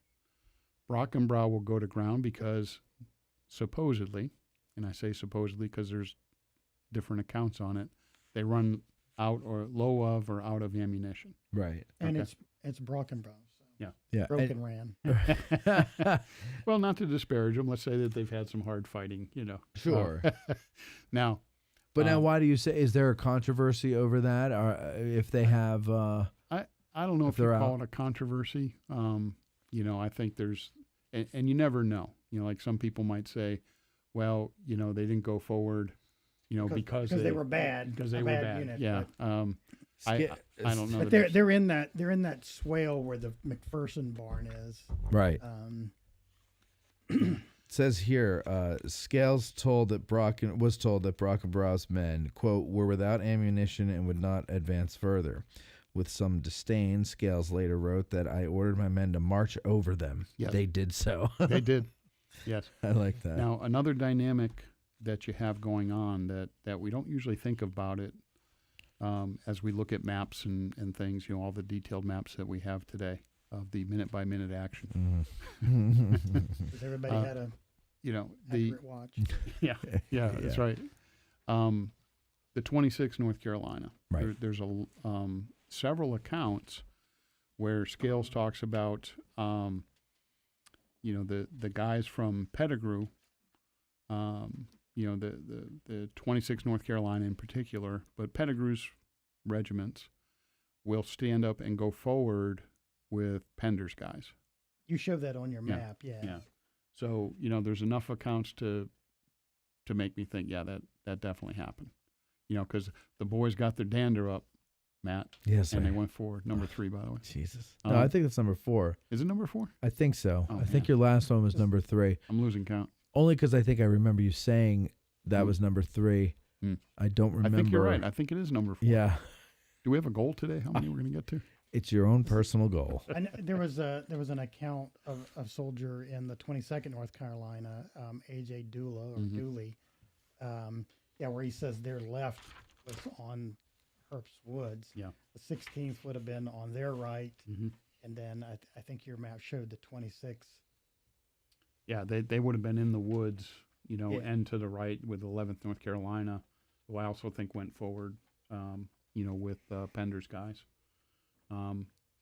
But by the time Scales comes up out of that swale that Dwayne mentioned, the Union accounts, there are several that talk about the gleam of bayonets. Like the first thing they see is the bayonets coming up and the rifles coming up. Mm-hmm. And, according to the men in Stewart's battery, as they see this, they realize that, we've got to do something a little different.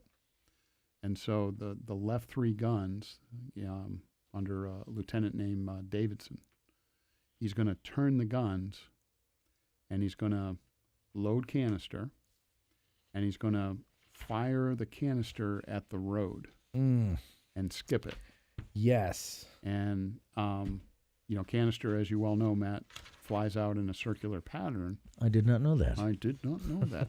First Johnny Carson reference. So what happens when you hit the improved road, I'll say, because it's got a lot of rock in it, right? And it's a harder surface. But it's going to flatten that canister out, and Scales at the top of the ridge where the modern day road is going to start taking massive casualties on their left side. So you're basically ricocheting the shot off the ground to flatten it.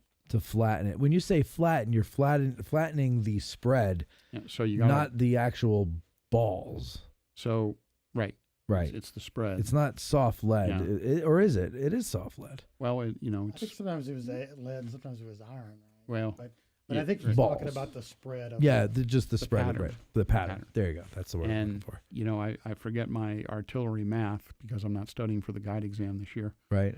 But something like 10% of the distance, 10%. Is the spread out of the pattern or something like that. Oh, I see what you're saying. You can refer to Gibbon's artillery manual for the exact numbers, but the idea is that if you can flatten that bottom part out, you're creating a very, very deadly pattern that is extremely effective. So in other words, if you're firing it just straight at them, the spread will go a certain width, right? Yep. But if you ricochet it off the ground and bounce it off the ground, it makes the width larger? Makes the width larger and it's flat. It's flat. So it's just cutting them off at the legs. Makes it like a flat oval. Yeah. Okay. So instead of a circle coming at them that might go over part of it over their heads, now you're making a very flat pattern. Oh, God. That is very, very deadly. Yeah, because a lot of those would miss. Mm-hmm. But now you're, oh my God. So they must have been taking a lot of lower body wounds, I'm imagining, I would imagine. Right? Yeah. I've not gone back into the medical records of the wounded, but I think I remember hearing that there were a lot of leg and pelvic wounds. Yeah. Which those have got to be the worst, the pelvic wounds. Yeah. Just, I mean. Let's face it. It hurts to get shot. It does. Having never been shot before, knock on wood. Is yeah. This wood? This is it's wood. Okay, good. It's wood. So when this is happening, this is probably the deadliest part of the attack. Yeah.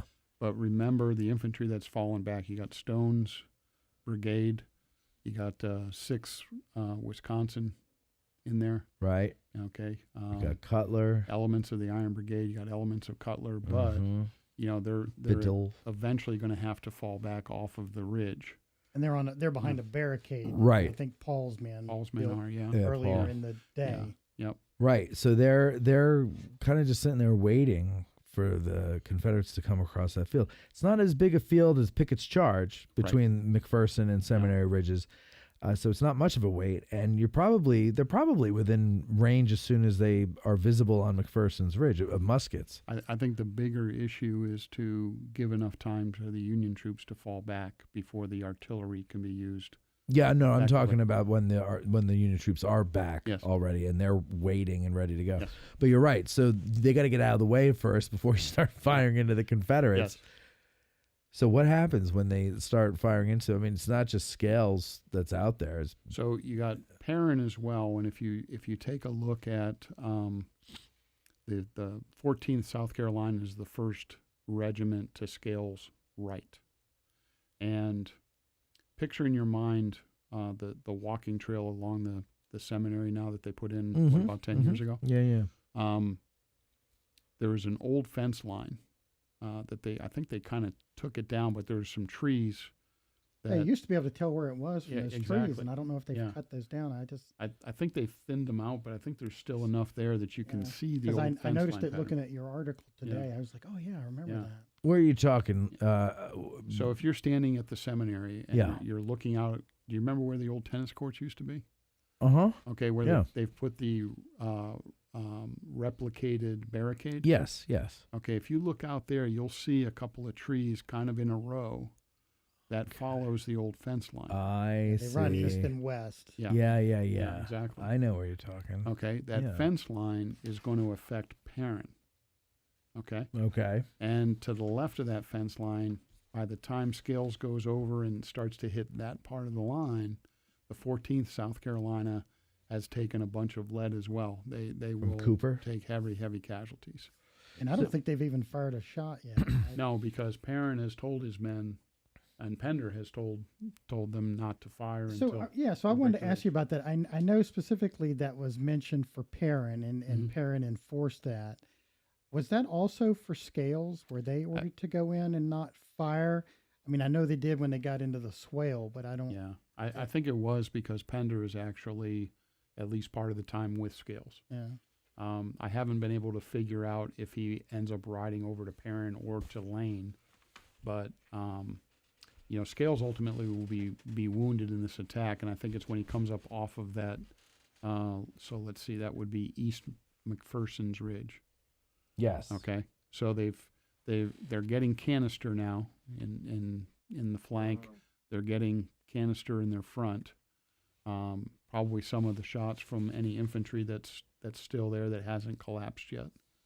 And the 14th and Scales, they're going to probably take most of their casualties from that ridge on down to basically went out there years ago with one of my guide mentors, a man named Wayne Walksmith. I don't know if you ever had the opportunity to meet Wayne. Nope. He's a B-52 pilot in Vietnam. Okay. Okay. Yeah, I heard of him. I met him a couple and I would go out on the field a lot with Wayne, and he always tell me two things. Number one, the enemy gets a vote.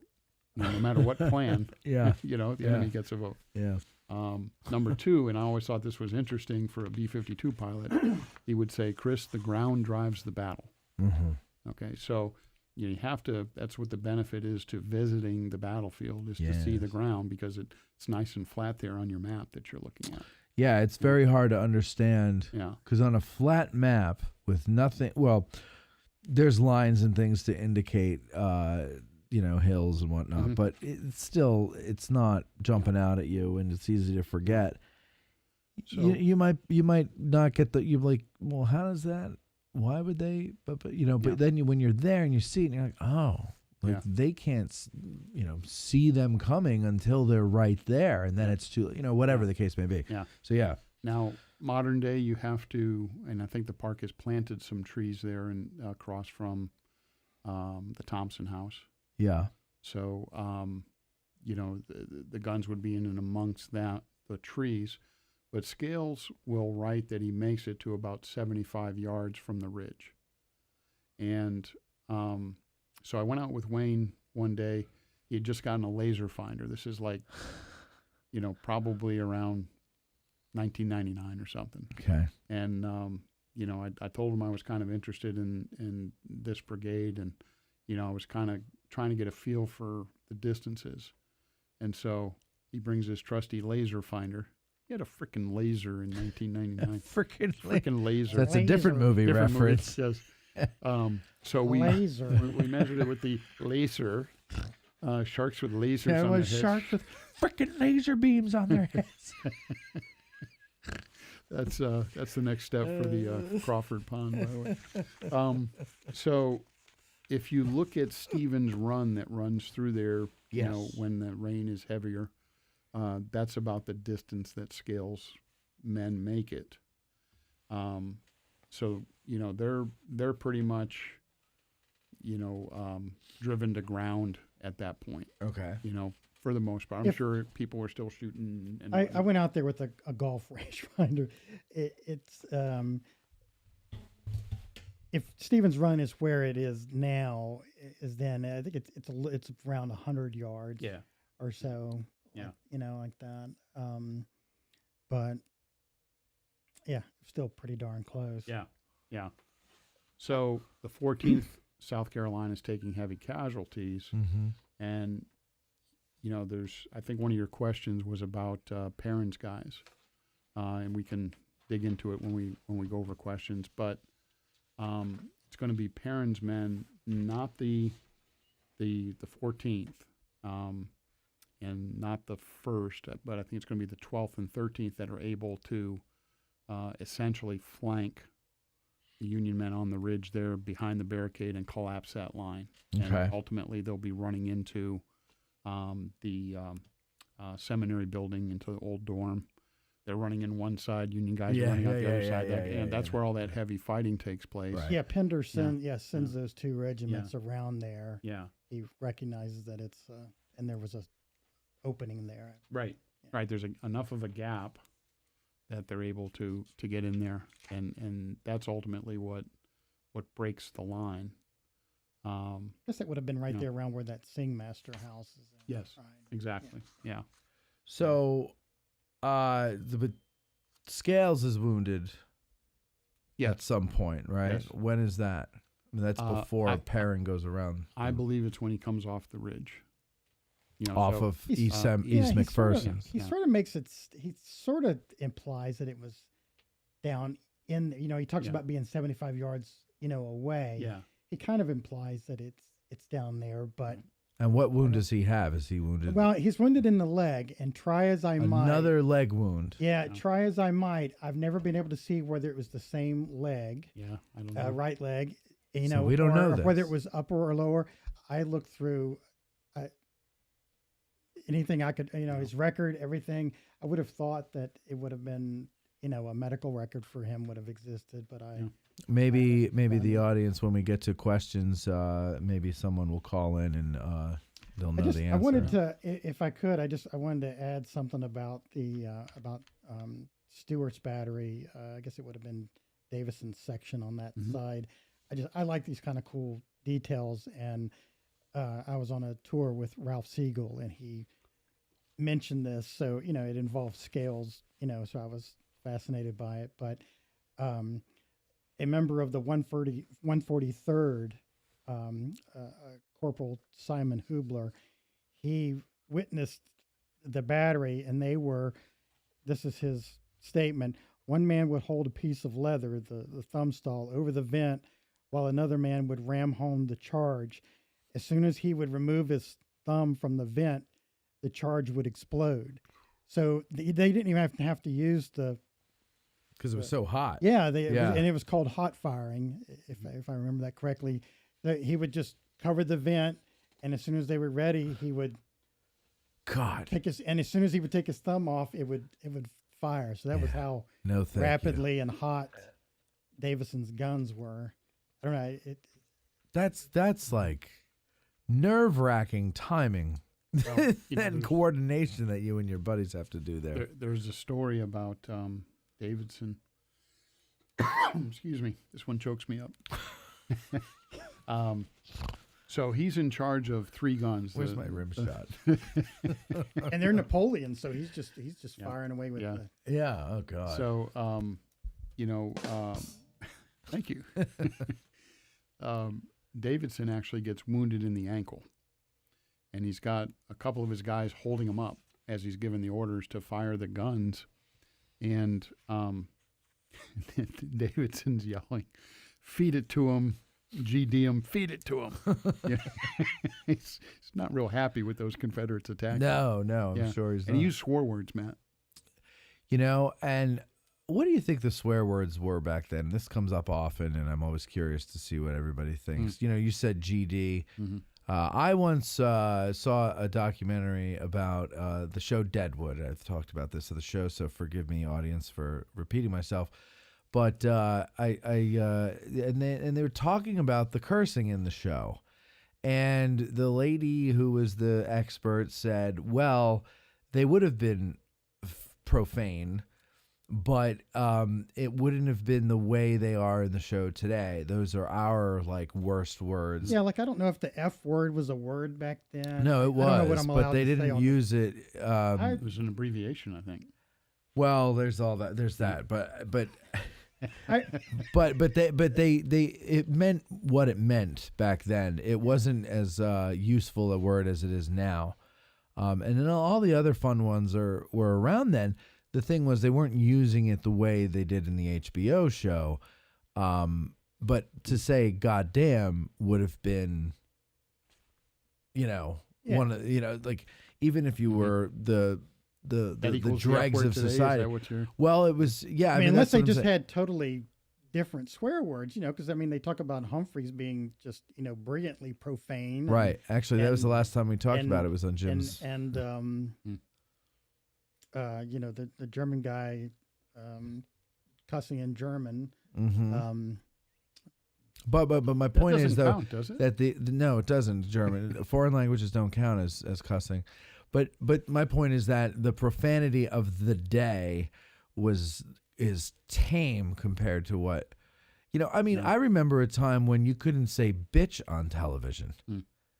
And now it's bitch this, bitch that. Yeah. And now they're starting to slip shit into regular broadcast television.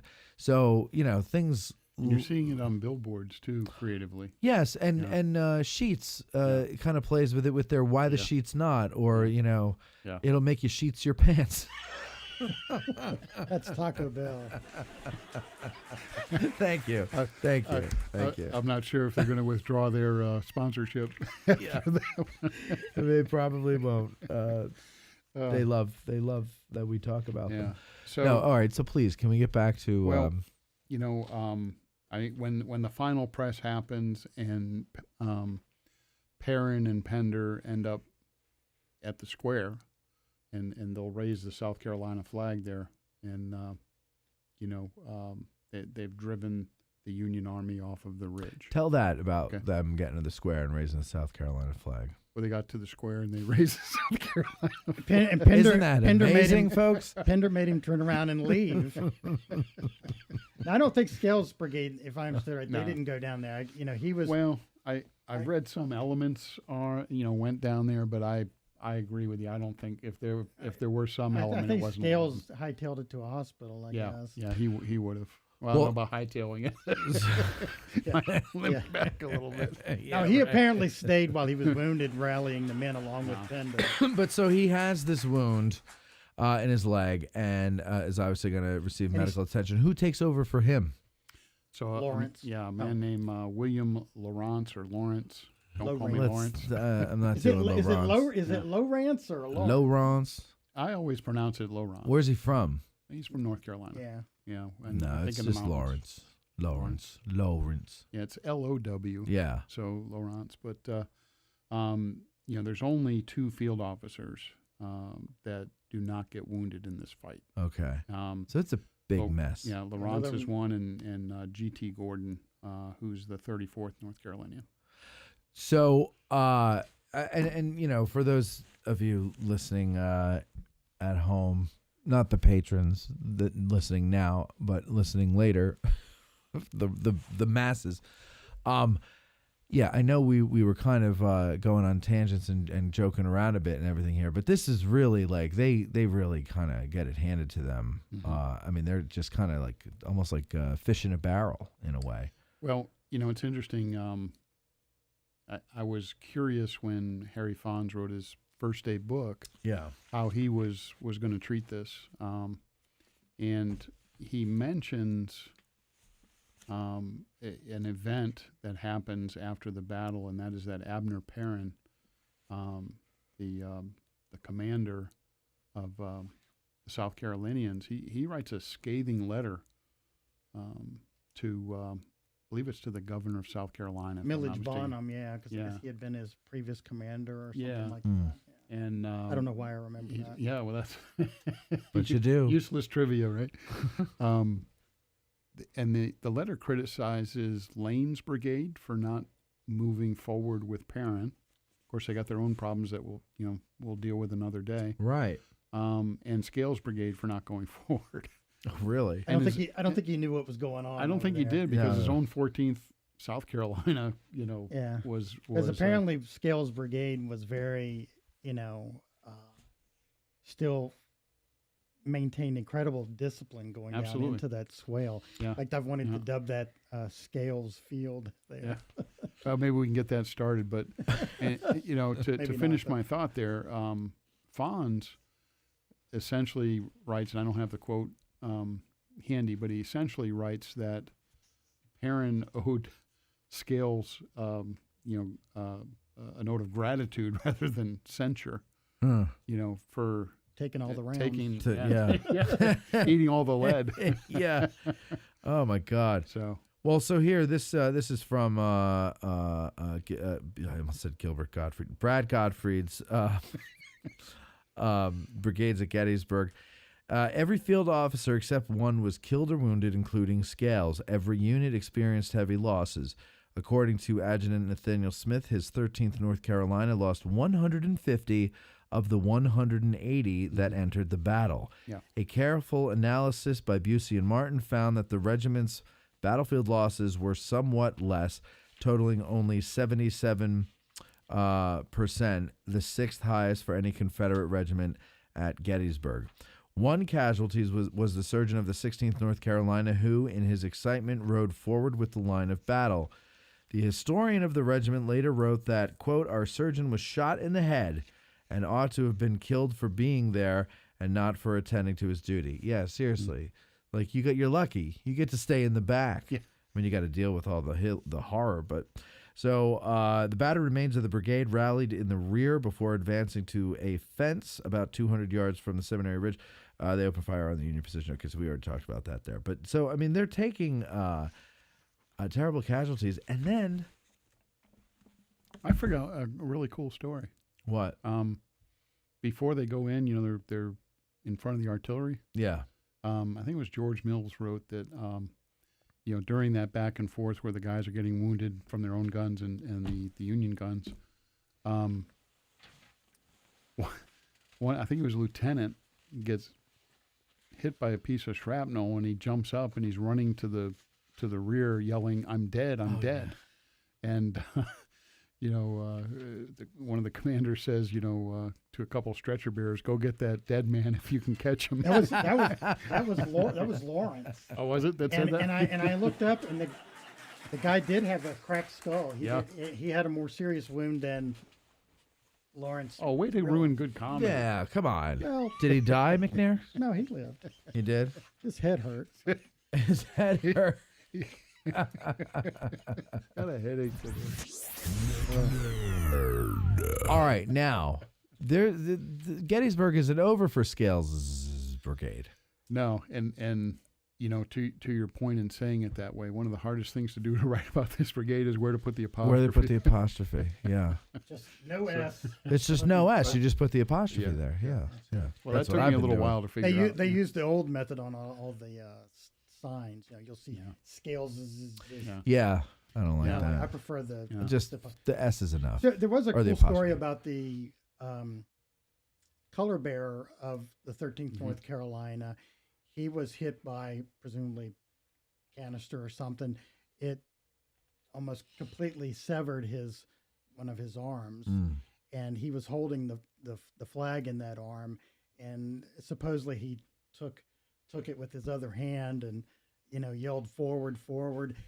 John B. Gordon, how he would know about this, I don't know, but he told the story. I mean, of course, he's apt to exaggerate, but apparently he did, and he actually survived. I found that William Fawcett. William Fawcett, and his arm is on display at the same place where Dan Sickles' arm is. I believe. Well, his leg, Dan Sickles' leg. Sickles' leg. That's what I meant. Fawcett's arm, Sickles' leg. Yeah. I We're always getting there. forget the name of that. Full skeleton soon. What is it? Museum of Medical History. I always forget the name of it. Yeah. The Museum of Civil War Medicine, or you're talking about the no, it's in Silver Spring, right? it's in Silver Spring. yeah. It's on the base there. It's where Dan's leg is. yeah. I keep forgetting that name too. Yeah. I always mix it up. It's Museum of Medical Museum of Civil War Medical. Museum of Medical. We might have to look that up on the internet. Military histories, medical. Let me look it up Like here. a- Yeah. crap, The audience I has don't been quiet. I'm Maybe gonna- they can look it up for us. They're saying nothing about this one here of military, medical, science, and poetry. Let's see if that comes up. National Museum of Health and Medicine? No. You added too many words. Oh, shit. Well, let's see here. Go back to science and poetry. I'll just do science. Museums of Medicine, Armed Forces. National Museum of Silver Spring, you said it's in? Yeah. Yeah. National Museum of Health and Medicine. Yes. That's what it is. All right. I So now always we have that answer. But more importantly, we have to get to the questions, and we haven't even gotten to July 2nd or 3rd yet, right? Yeah. Okay. So July 2nd. You are correct, sir. Thank you. Thank you. So July 2nd. Thanks, Ed. skirmishing. So July 2nd, nothing, right? They Well, removed- interestingly, well, you know, I mean, think. I'm hungry. Nothing. I'm going to eat that wig over there. They didn't do anything, right? It's a 2-hour tour. Or They took a 3 hour. nap. They enjoyed themselves. Here's, and Go I'll do ahead. this quick, okay? But think about, the casualties that they took. Okay. Lawrence, he talks about the first day there's over 500 casualties. Right. Okay, and the brigade found itself in a depressed, dilapidated, and almost unorganized condition. So keep that in mind. Mm-hmm. Day 2, they're sent to the right. So Lane is covering like the McMillan House area, Yeah. and Lawrence is sent down as skirmishers. They extend down as a heavy skirmish line, and you can draw that wherever you want to Right. on your map, but Somewhere in the fields. and involved almost as far out as the Bliss Farm at times. Mm-hmm. So, this you got a new commander. Mm-hmm. This doesn't necessarily make a lot of sense to me why it was done this way, but a guy who has just been elevated to brigade command, and he is at least in early July 2nd protecting the right of the Army of Northern Virginia. He wasn't too happy about it. Right. Yeah. Right. But So- he was quickly relieved by Anderson's. Yeah, as right. other troops come up, Yeah. that changes. But But they took a shellacking, and now they're guarding the flank, Right. which, of course, is your most Right. vulnerable. So, but nothing happens of note for him until no, it's For some them. skirmishing. Yeah. I don't even know that they count any casualties that they detailed for July 2nd. So, do you have anything else to add on July 2nd? No, it's just that I knew they Yeah. skirmished out. keep there. that mic by your mouth there, McNair. Matt's hungry, so I know. I can't decide if I want Mexican or a rotisserie chicken from Giant. All right, so July 3rd now. Let's get to July 3rd. So this is interesting, though, because go ahead and tell us about July 3rd, because now, Lee's got his whole big plan here, which is going to just really win the day. So, the gist of it is that Lane and Laurent are put under Trimble. Right. They're the second line behind the left side of the Pickett Pettigrew Trimble charge. And one of the most fascinating things to me in doing the research was at one point Trimble and Lee will ride down the line. Yeah. And they stop in front of Scales Brigade, and Lee makes the comment, "I miss the faces of many old friends in this brigade." Yes. Okay, so I have a hard time reconciling, okay, you're Robert E. Lee, and you've got this attack that you're expecting, and now you're looking at this line, and you know that these guys took a beating on day one, and you know that they're not at a strength. I'm not saying that they shouldn't have been in the attack because they want to use everybody in the attack, but you don't do anything about it other than, hey, if you're a cook, you got a rifle. If you're a stretcher bearer, you got a rifle. They're putting Mahomes sitting there doing nothing. Yeah. Well, but so do you think, are you saying adjustment for that? You don't go, hey, Longstreet. Hey, Longstreet. How about a little, for the effort? Never afraid of he'll be biased. Do you think maybe it just got lost in the? Do you think it just got lost in the shuffle and had something to do? I'm sorry, McNair. What? I was just gonna say, do you think it just got lost in the shuffle? Hill wasn't particularly involved, and Longstreet didn't know the men that well, and I don't know. Well, Trimble never fight uphill, me boys. All right, go ahead. You would think Trimble. You could answer him there. I'm sorry. Yeah, I mean, it's just a it's one of those mysteries to me that we'll probably never know the answer. But yeah, you would think as the overall commander that you might want to say, okay, what's going on here? If I've done the math and I need this many men, and here I'm seeing holes, in essentially what's considered, he's lost Pender, but these guys are, many times known as Lee's shock troops. Yeah. These are tough, experienced fighters. Yeah. And you see that they're not at full strength, and that they're not because of day one. Sure. And you don't make any adjustments for that. I have a hard time reconciling. Doesn't he comment on that a lot of these men should be at the rear because you could see the bandages on their heads and hands? Yeah, and body? the same time. It's the same time as he misses the faces. Yeah. Mm-hmm. And now I've heard, I seem to have heard and remembered the story as he says that, and he calls attention to it, and then the person he's riding with says, "Well, sir, if we did that, we wouldn't have anybody to put in." But then I also heard, I don't really know if that's what happened. What's the story with that story? Multiple choice. Yes. Yes. What is the multiple choice? Well, you pick the I one don't remember hearing a response to Leo. Yeah, I don't. And I was reading in Brigades of Gettysburg, and he recounts that, but there is no response to that. So I wonder if maybe I misunderstood the guide because it was on a tour years ago, and I wonder if I misunderstood them, and they were kind of saying, well, if you did that, you wouldn't. He was saying that. In other words, the guide was saying that to Lee, posthumously. Yeah. Or. Which is a little late. It is. Yeah. Right. It was like 145 years at that point. You could have told me earlier. Yeah. You might have mentioned it. Yeah, you might have said something. No. All right. So, however, now, etc. They, under Laurence, which I don't like that pronunciation of the name. Okay. Yeah, it's So too we're gonna call French. him Too Lawrence? French. If he was from Louisiana, I would go with it. Okay. So Lawrence. we can call him Lawrence. Lawrence, I would think. Lowrance. North Carolina. I could see people in North Carolina saying Lowrance. Lawrence, yeah. We'll go with that. Laurence. Laurent. It's too French for me. That's very French. Sorry.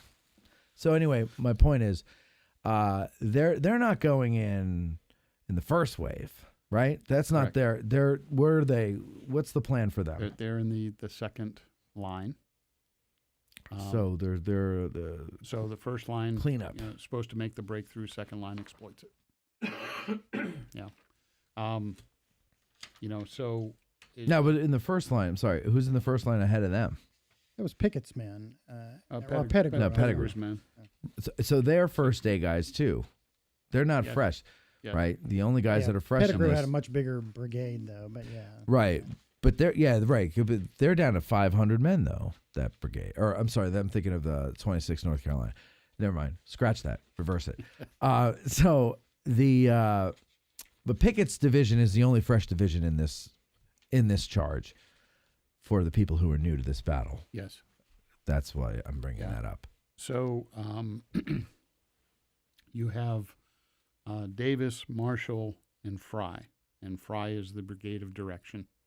Behind them, going north to south, you have Lane and Lawrence. Or Lowrance. Yeah, Lawrence's brigade much smaller than Lane at this point. And so they're to go forward, and once the front line under Pettigrew and Davis, I guess it would be Marshall, Davis, and Fry, because Pettigrew is responsible for the overall attack. Mm-hmm. Once they quote unquote break the line, then the second line exploits it. Is the plan. And Trimble. I had an opportunity years ago to meet I think it was his great grandson. Okay. A guy named Bill Trimble. I don't know if he still comes to Gettysburg or not. He was a big time fly fisherman. So. Well, then he That's might the want guy to. that was over at fishing in Lake Crawford. He might want to check out the new lake fishing spot, Lake Crawford. Yes. Right along Crawford Avenue in sunny They're going to stock Valley it of with Death. trout this year. So he told me, he said, my great grandfather, he was put in command of those troops, and afterwards he would always go to their reunions. He'd go down to North Carolina. Right. He's very, very fond of the men that fought under him at Gettysburg. And as the attack, they will make it. All but one regiment, and again, you get multiple choice here, will make it across the Emmitsburg Road. The 34th North Carolina will not. But remember, that's very, very small after day one. So that was actually one of the questions. What about the I'm sorry, McNair. What about the 13th North Carolina? Yep, they will make it across the road. They will. Mm-hmm. The 30 men that are left, or whatever it was. They didn't lose their flag either, from what I. Well, it's wow. There's 3 out of the 5 regiments lose their flag, and for those that want to dig into the details, there's a very good article by a friend of mine years ago. His name is Bruce Trink, and Bruce passed away, unfortunately. But in issue 21 of your Gettysburg magazine, I know you have it on your shelf, there's a great article in there about the flag captures during Pickett's charge. Mm. And he lists that 3, the 16th, 22nd, and 34th, North Carolina had their flags captured, but the other 2, they're listed as unknown, which I thought was kind of interesting. Yeah. So I don't know if that means that we don't know if they were captured or just that we don't know what happened to them, the 38th and 13th. And I know Bruce believed that was the flag of the 16th North Carolina, or it wasn't the 26th North Carolina where that monument is, that was actually the 16th. The 26th would have been further north, closer to the Bryan farm. So I remember him, I didn't know him, but I remember correspondence about that. But yeah, but now Kentucky Fried Chicken's there in the north part, so you can't put it in front of Kentucky. Right. In the map that's included in Dam Red Flags of the Rebellion, and I don't know how he got the location of where these were, but it shows the 16th North Carolina and the 22nd North Carolina captured east of the Emmitsburg Road. and then the 38th and the 34th were kind of captured a little bit west of the Emmitsburg Road, not quite at the Bliss Farm. I don't know how he determined like where they were, but I mean he has the soldiers that took or picked up the flags that were laying there. I think a lot of them were just picked up. So that was one of the questions for the from the. So the 14th Connecticut, one of my favorite regiments. Shout out to my friends from the 14th Connecticut Reenactors. They will capture the flag of the 16th North Carolina.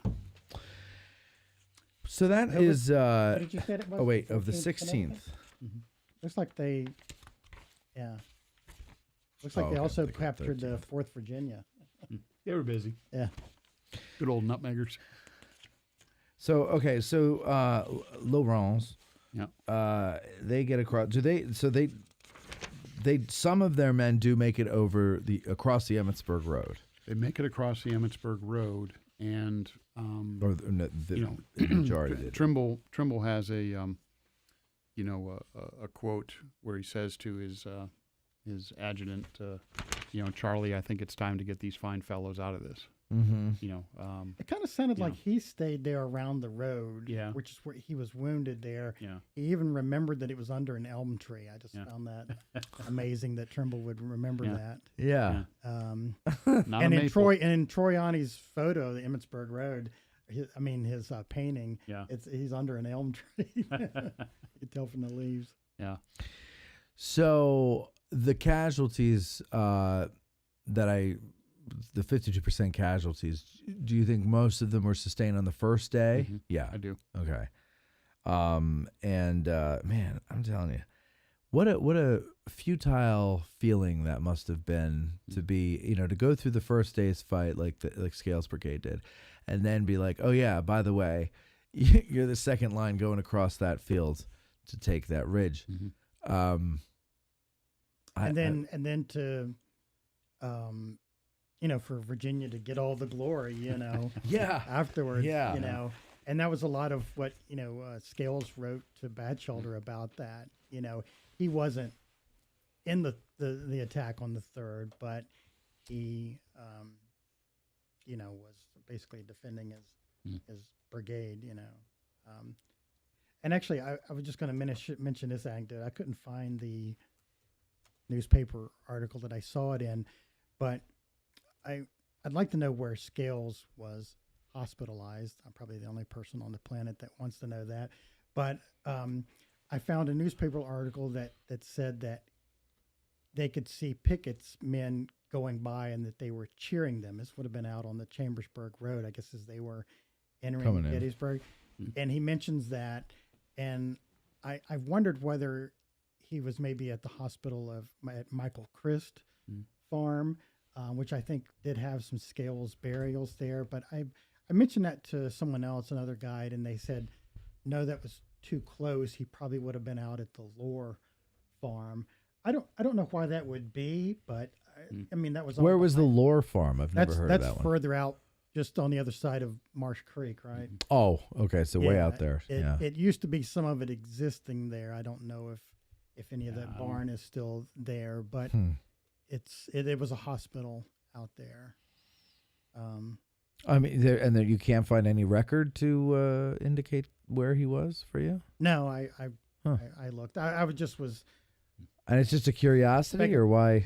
Yeah, just because I'm interested in the guy. But I did find that newspaper article where he mentions that they saw Pickett's division going by and were cheering them. Yeah. So it was somewhere out there on the Chambersburg. Yeah. We do know that Scales and Pender will be in the same ambulance back to Winchester. Mm-hmm. Okay. Yeah, so he rides back with him, Bowden. Did Pender tease him? Probably. Yeah, I would have. And I believe that, from what I understood, Scales was considered to have had a more severe wound than Pender, but he survived and Pender died. I think Scales was dropped off in Winchester, and Pender went on to Stanton, and then had some complications, bleeding or something after a surgery, and I don't know if we're jumping ahead there, but I know Matt's hungry, so. Well, we're not. This isn't about Scales. This is about Scales Brigade at Gettysburg. So I think we have finished the story. And what we're going to do is take a break, let our sponsors get in your ear. Of course, you're going to patronize them. And you're also going to become a patron over at patreon.com/addressinggettysburg, just like McNair, so that you can submit questions and maybe even find yourself on an Ask a Guide talking about your favorite subject. Who the hell knows? The point is, you might as well do it. You've been listening long enough for free. We all know you feel guilty, right? And if I can join, so can you. What's that, McNair? If I can join, so can you. Exactly. McNair, the most hateful of people, has Civil War troll. has warmed his heart to your pal Matt over at Addressing Gettysburg, and he has joined patreon.com/Addressing Gettysburg. We're right back after these words. All right. Anybody need to go pee-pee? Yes. Yes, go ahead. Go ahead. And let me see if anybody is... All 5 of them. 4 now. Do you guys want me to set up the phone line? No, I'm not talking to them. Everybody watching. All right. Does anybody want to call in with a question or not? Because I won't set up the phones if you don't want to call in. Because it's just damn embarrassing. And I'm going to just mute the microphone so that I can see where the break is with no waves on the sound file. It's none of your. Don't worry about it.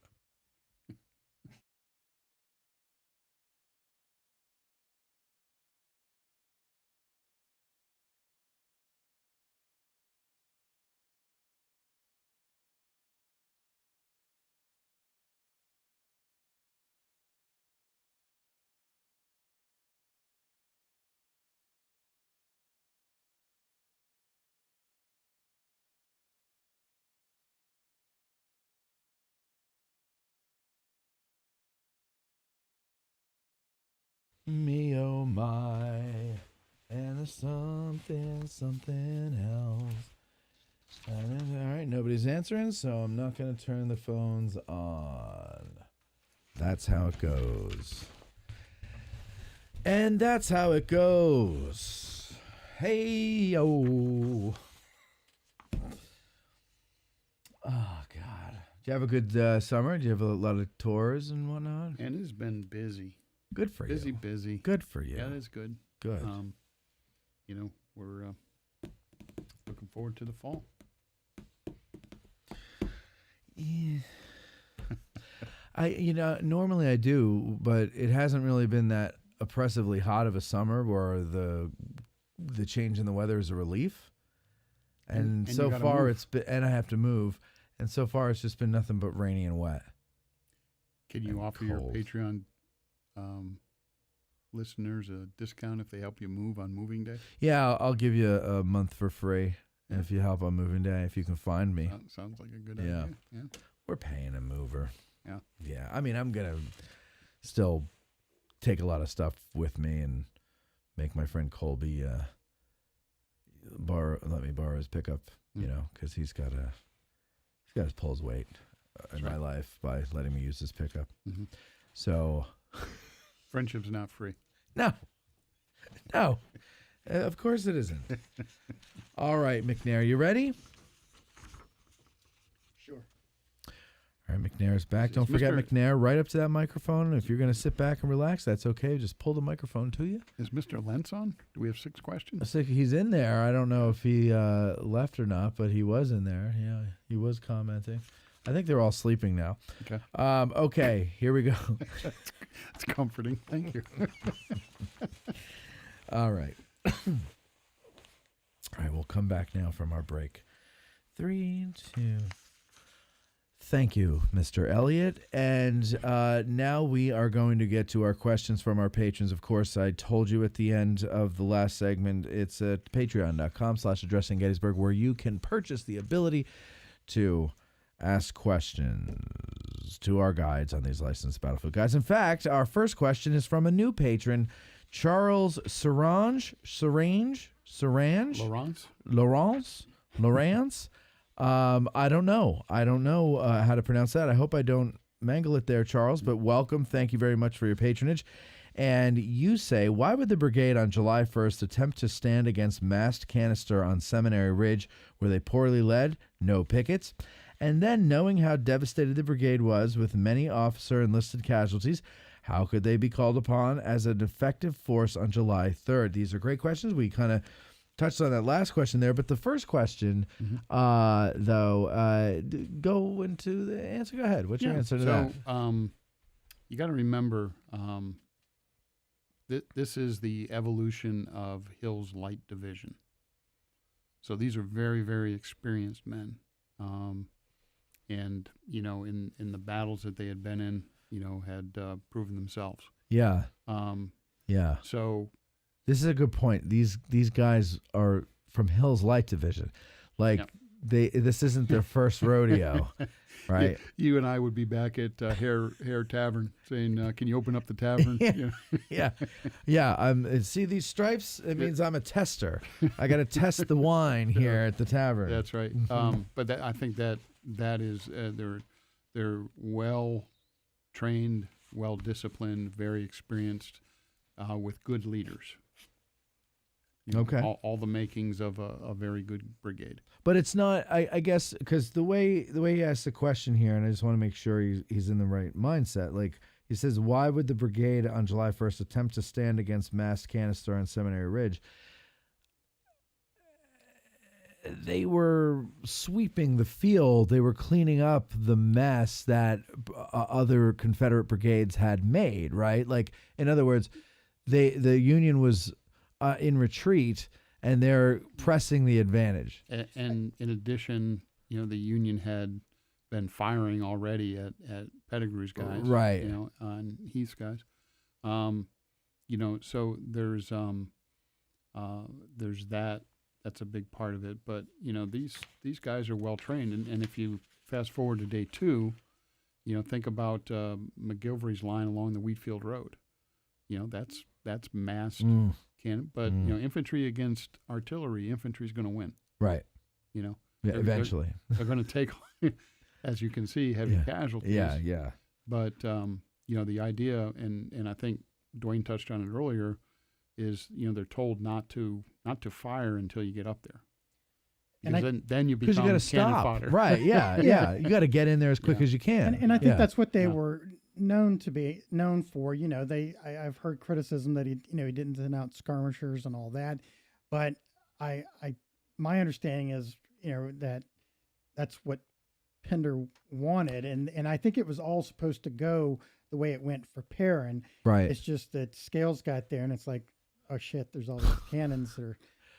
But and then they just sort of ran to ground there. But on the point of the skirmishers, though, are you going to? I mean, what's out there, you don't, right? Like, so why would you put skirmishers out? You already know it wasn't going to be like into. It wasn't going to be like, oh, there's somebody there. We're going to turn around. Right. You could see them. The orders was to get them off of there. Right. So they're supposed to get there as fast as they can. That's a good question, Charles. I like that question because it sounds, like it might sound like our answers are kind of like, well, elementary, my dear Watson, but really I think especially, and I don't know if you are, Charles, but if you're new to all this stuff, there's certain things that, just go, well, why would you do that?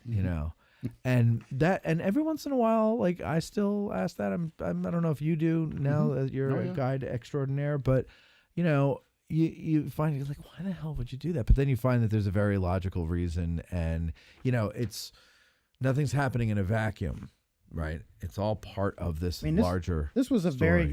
very good brigade, if I can brag on them, and they were, it was even commented by Rufus Dawes and other people who witnessed it, their bearing and everything. Sure. And I think it's it's something a lot of people have forgotten. And they took some of the worst casualties in the battle, and you almost never hear anything, right? About it. Right. I also think, when you consider Lee coming north, morale is high. Mm-hmm. Lee makes that comment. I thought my men were invincible. Right. I think a lot of these guys thought, okay, the old man's leading us north. We're going to win.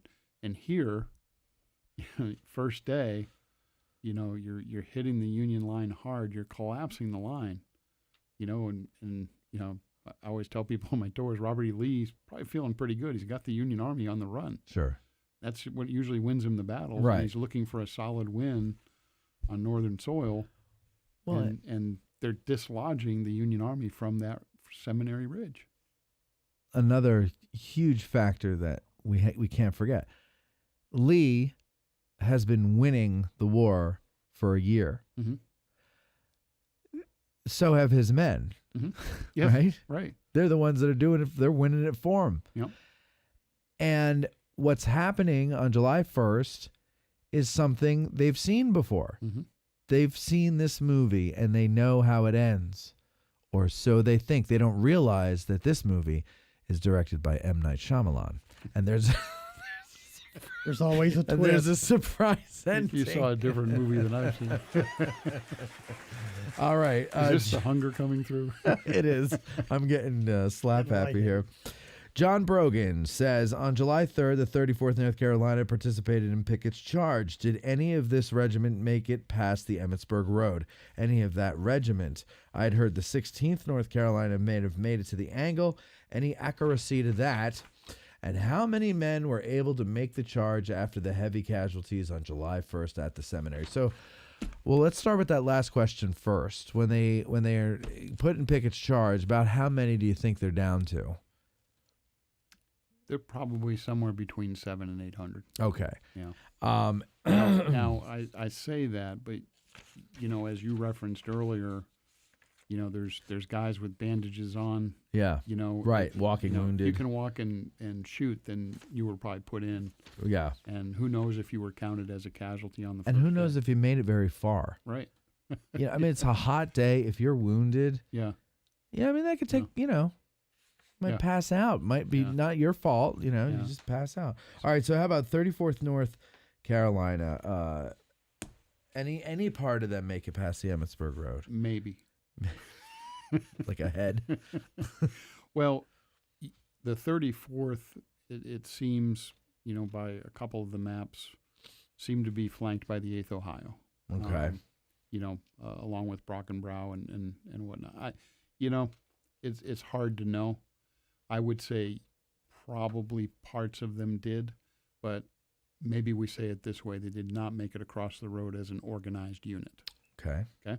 You can say it that and way. their flag, it doesn't, mean they didn't make it further, but their flag was captured or found, like I said, just west of the road, along with the 38th. The 16th and the 22nd were found east of the Emmitsburg Road, within that angle, if you will. There's something sad about the flag being found west of the road. As opposed to east. I don't know why. That's sad. But then the guys who are east of the road, it's like, well, yeah. I don't know. I guess it's because they either no one could, like, the flag didn't make it across the road and no one made it enough to pick it up and retrieve it, or they were heading back. And we don't know. Yeah, you don't know that they didn't make we don't it across know, the right? road. It's Yeah, just where it was. but it's right. So if they did make it across the road, they have no and proof. they were like, but then they're like, God, we can't do this. We got to head back. And then they get over the road. It's an imaginary, crossing into some kind of safety in my mind here. But you're on your way back, and then you go down, and maybe they're I don't know. It's just sad. The other thing to consider, Matt, is we like to draw these troop movements in nice lines. Yeah. From being out of the car.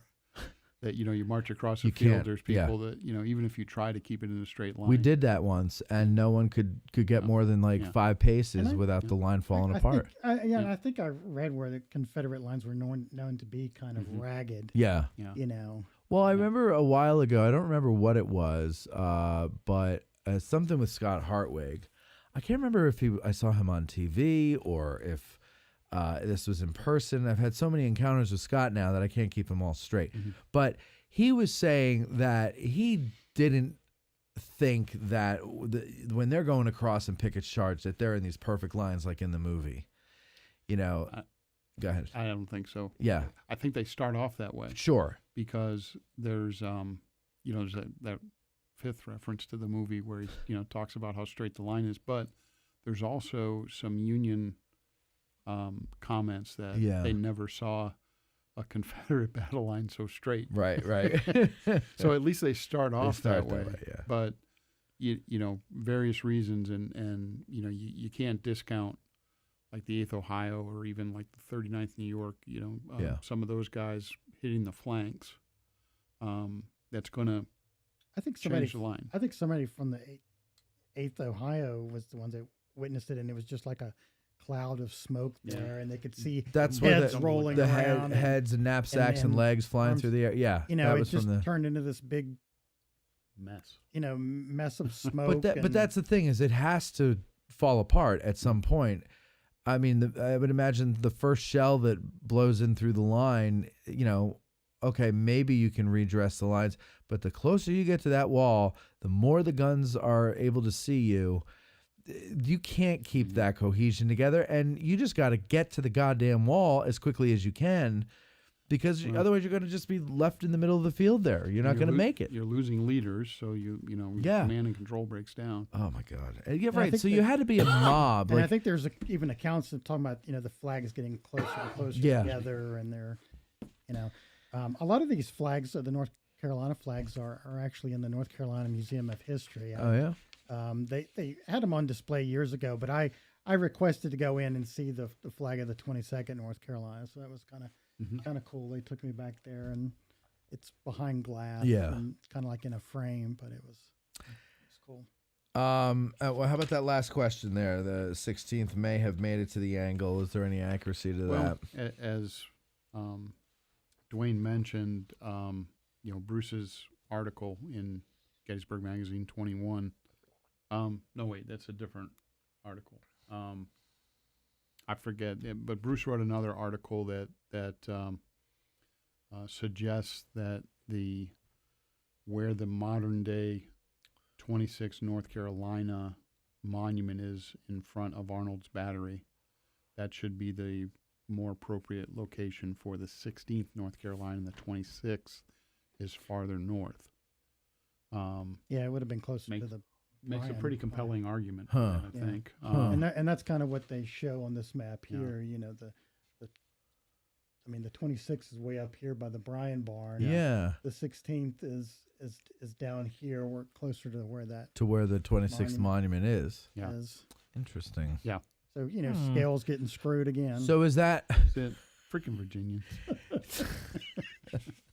So wait a second. Then that story.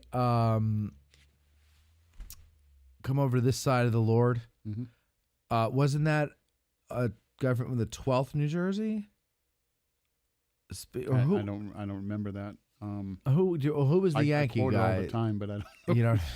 So it was just a Union soldier, a Union guy. But I thought it was in that area there where the 26th North Carolina monument is, and wasn't it a member of the 26th North Carolina? No, wait. So then it would be 12. Oh, I don't know. It's very confusing when I'm not looking at it. The other thing you have to remember. Yes. This is what we just said. This is disorganized mess. Right. So you could have a guy from the 26th North Carolina getting over absolutely in front of Arnold's Battery. Sure. And a guy from the 16th North Carolina being up by the Bryan Farm. I get it. Yeah. Yeah. You can't keep everybody in the solid lines. Right. So we have to break ourselves of that notion that they're all in this perfect line. Yeah. And the only thing they're trying to do probably at this point is get out of it. Right. I would too. Ron Moore says, "Hey, Matt, I would like to know why, after suffering terrible losses on the first day of fighting, the brigade was sent in to suffer even more during Pickett's charge.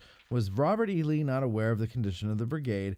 If he was not made aware of the condition of some of the units from that day, whose fault would it be?" Well, so we know he was aware. We've already explored those other questions, but whose fault would that be? It's not Robert E. Lee's fault. It can't be Robert E. Lee's fault. Remember that. Right. So who do we blame besides James Longstreet? It can't be Robert E. Lee. Longstreet.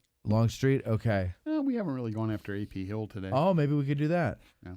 Well, I mean, that would have to go up through the ranks. But would they be reporting this stuff so soon? Would they even know so soon how many losses they have or whatever? Well, I think Lawrence, right? He seems to be pretty specific. So he's at least taken accounting. I don't know if he would have taken roll. Okay. Maybe he did, because he's pretty specific as to how many he had after day one, how many he'd lost on day one.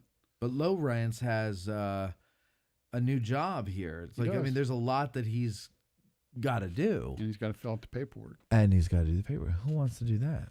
Yeah. And maybe, do we know how many of his staff are still alive or with us in this? So he might not have the staff. I mean, like, who knows? Yeah. It's a mess. Yeah. Right? I think, we've kind of chatted enough about that as far as what we know with Robert E. Lee. Yeah. But I don't think we have any better answers in the last 20 minutes. It's not like at the end of a video game where they tell you all your casualties and all the enemy casualties down to a number. It's a little different. Not that you think that, Ron. I'm just saying. Nicholas Affalter, I hope I pronounced that correctly, Nick. My recent study of the fighting on Seminary Ridge on July 1st has led me to draw parallels between the charge of Pewin and Scales and the charge on Cemetery Ridge on July 3rd.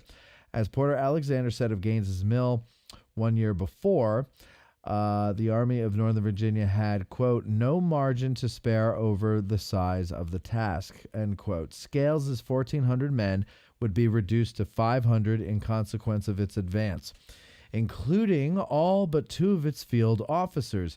Perrin and his men shared a similar fate, and yet the Union Army, despite a spectacular artillery performance, gave up the field.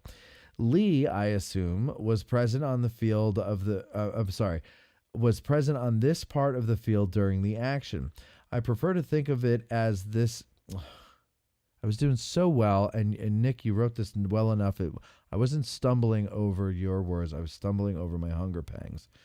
I prefer to think it is this action, rather than the advance of Rance Wright's Georgians on July 2nd, that convinced Lee to try Pickett's charge on July 3rd. In my opinion, this battle was another Gaines's Mill, Glendale, Malvern Hill. Lee was not out of character on the first nor on the third. Do you agree or disagree? Thank you for hanging in there on this question and appreciate your insight. Thank you for the well-written, thoughtful question there, Nick. What do you say? Chris Army Licensed Battlefield Guide. So it was a great question. I don't know why I grinded my teeth when I said your name. I'm sorry. No, it's a very good question, a very good observation, I think. We know Lee's not a dummy. We know he's not an ape. Is that number 6? I think you're up to number 6. 32 by now. I don't even know.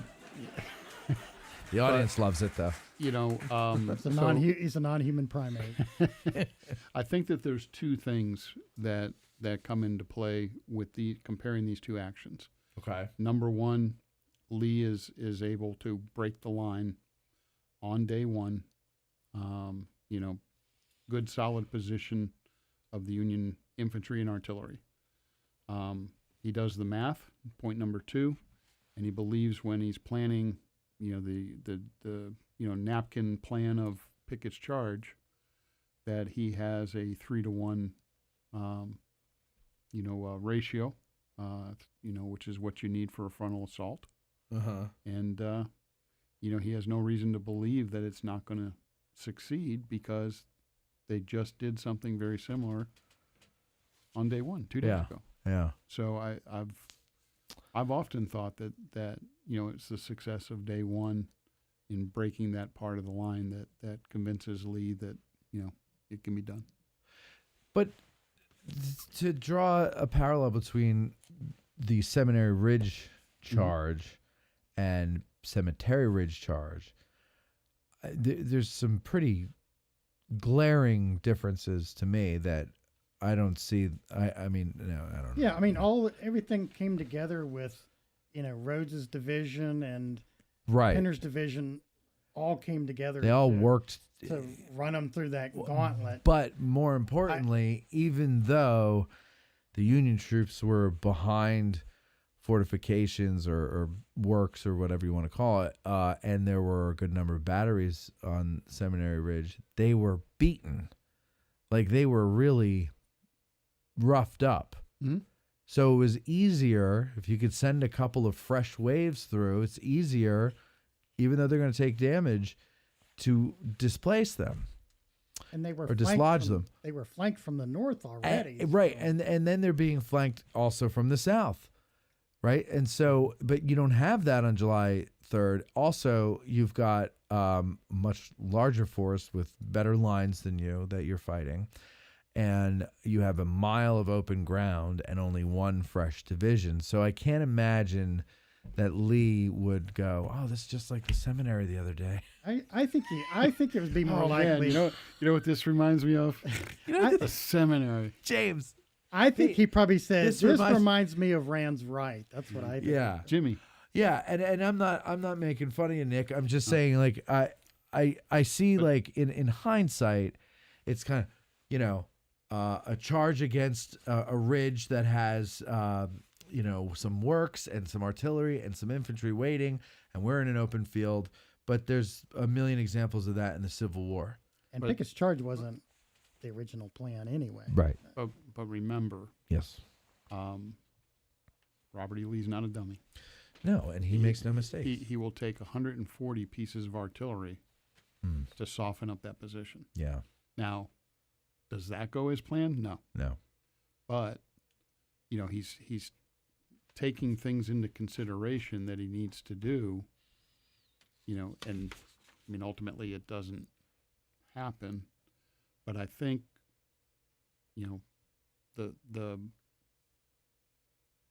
the morale of the attack on July 1st when they get the Union Army dislodged and on the run, I think some of that's carrying through to July 3rd.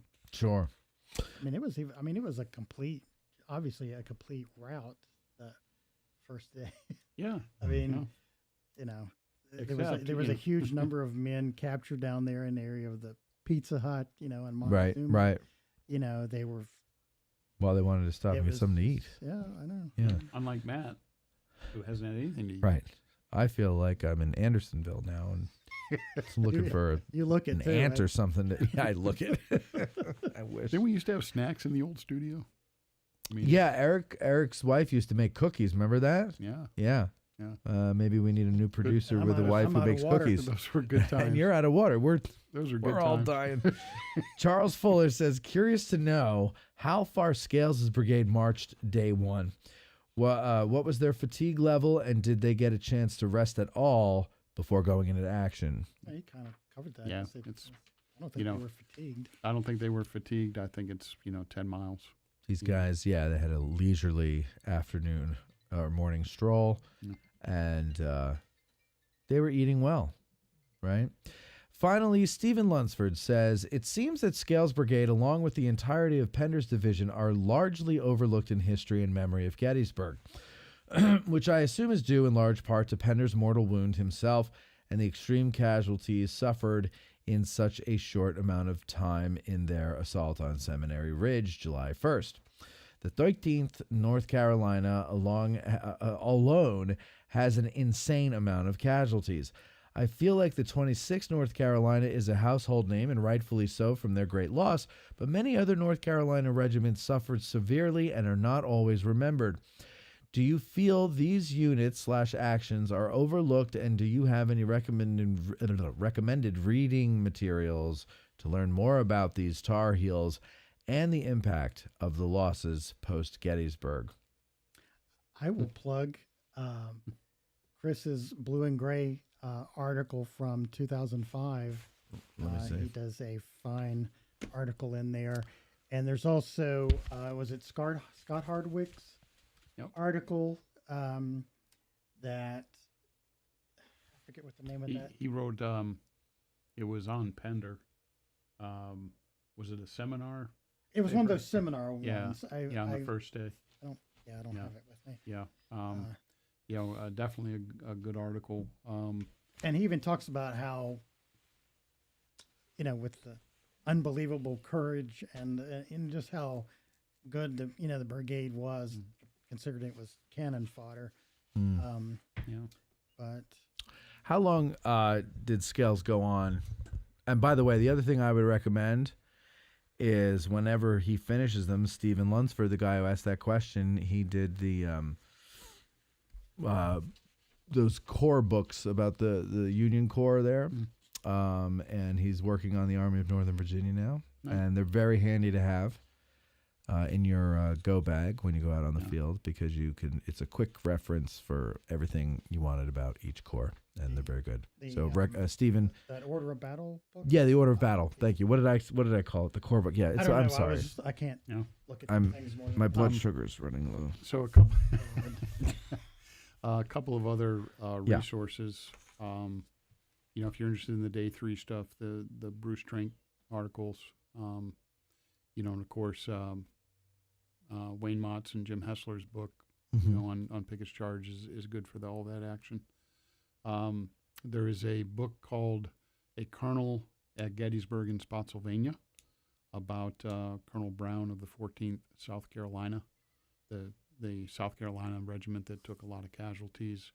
I think it was his daughter, if I'm not mistaken, helped get that book published. But it's a good accounting of that part of the attack, along with other things.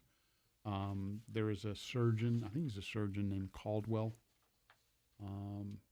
that was a Morningside publication that has some good information on Pender's division.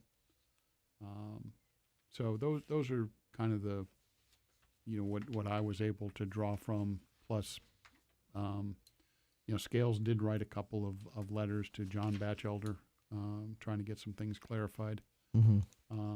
So there's a couple of those letters in there, a couple from the men of Scales Brigade. There's Dula, George Mills, and Thomas. What was the third? There was a third author that wrote, some information on, the brigade. Do you remember Thomas? Yeah, it might at least be some letters that he wrote. Galloway? No, that was No. Somebody might know it in the comment section. Yeah. They can put it in. Yeah, but that's really what we have to draw from, and if you read Brad Godfrey's Brigades at Gettysburg and you look at the footnotes, those are the references that you'll see. Yeah. Yep. Well, maybe I can look at it and answer the question right now. Right? Yeah.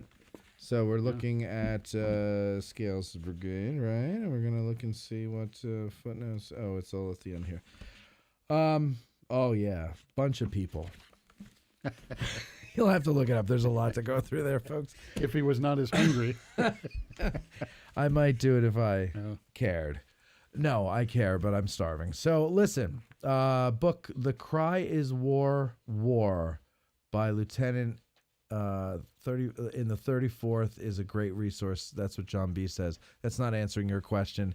It was something he said earlier, and he's repeating it now. And I'm glad he did, because I wanted to say that before. So it's it's called The Cry is War, War. Yeah, I've heard of that. By a lieutenant. He doesn't have a name, the lieutenant, but and that's it. Scales, besides the brigade plaque here that the War Department put up, no markers to him, nothing else like that, right, at Gettysburg, just the brigade marker. And there you go. That's Grant's question there. We should probably mention real quick that, he does survive the war. Yeah. Goes on to become governor of North Carolina. He's buried in Greensboro, a very, very humble grave. Really? No children. No children. But there's Horrible a picture, the picture with the baby. So who's the baby? This was sent to me by Margaret Lambeth Wiley Johnson.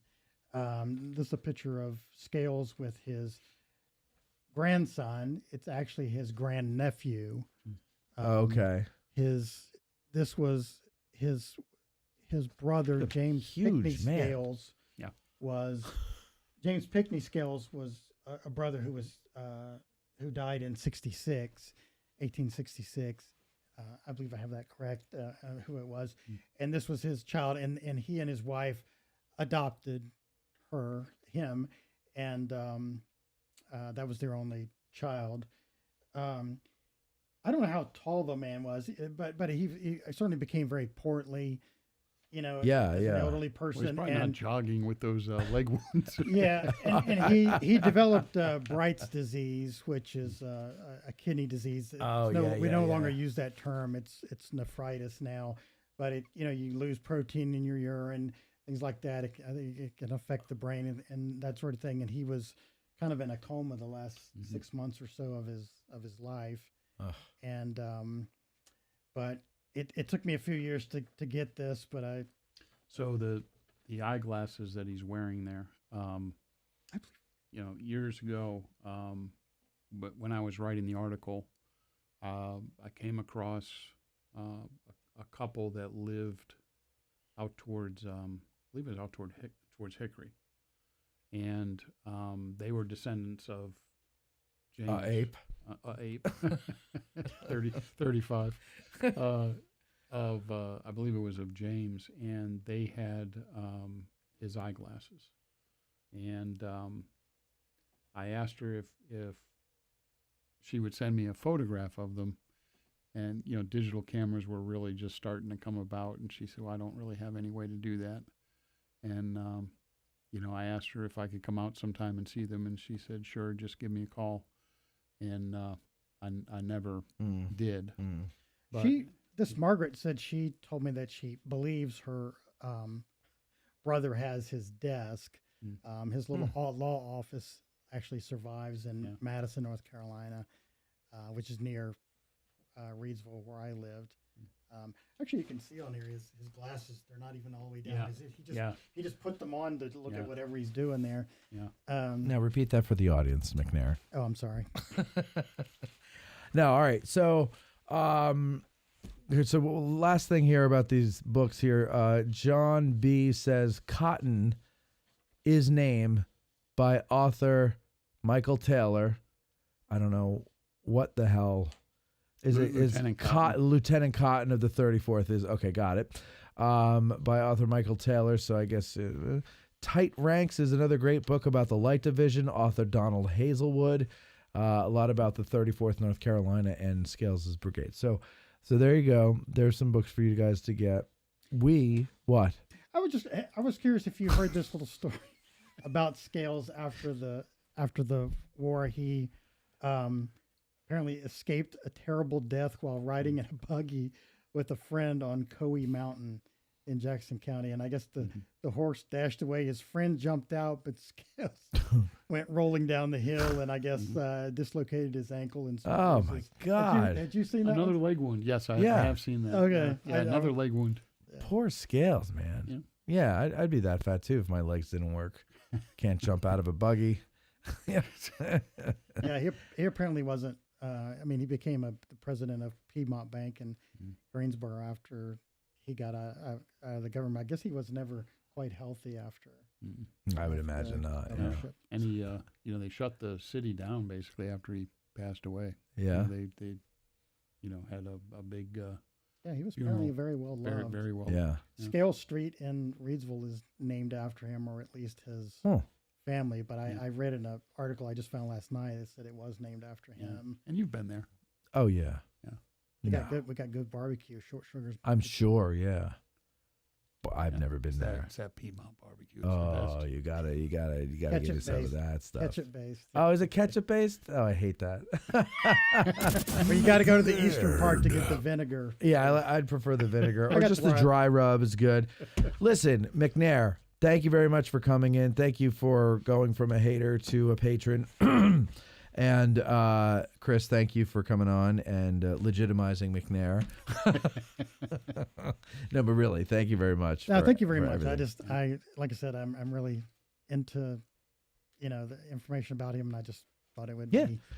No, it Never was a heard good anybody idea. talk about him. And I don't know how long it would have taken us for us to do a Scales Brigade episode on our own anyway, if you hadn't brought that up. So, and that's why we like to include the audience, because we can't come up with everything, and you guys come up with some pretty good stuff occasionally. And so when you do, we invite you on the show and everything And like I knew that. he had the article, and I was like, I think Yeah. Chris will probably. Well, and it all worked out. Chris, thank you very much again for coming on. Thank you to the patrons for submitting questions, and thank all of you for listening and watching. And we will talk to you next time. I'm going to eat. Me too. Oh, man, I'm starving. Thanks, guys. Sure. Thank you. Now Are we off the air now? Well, no, not quite.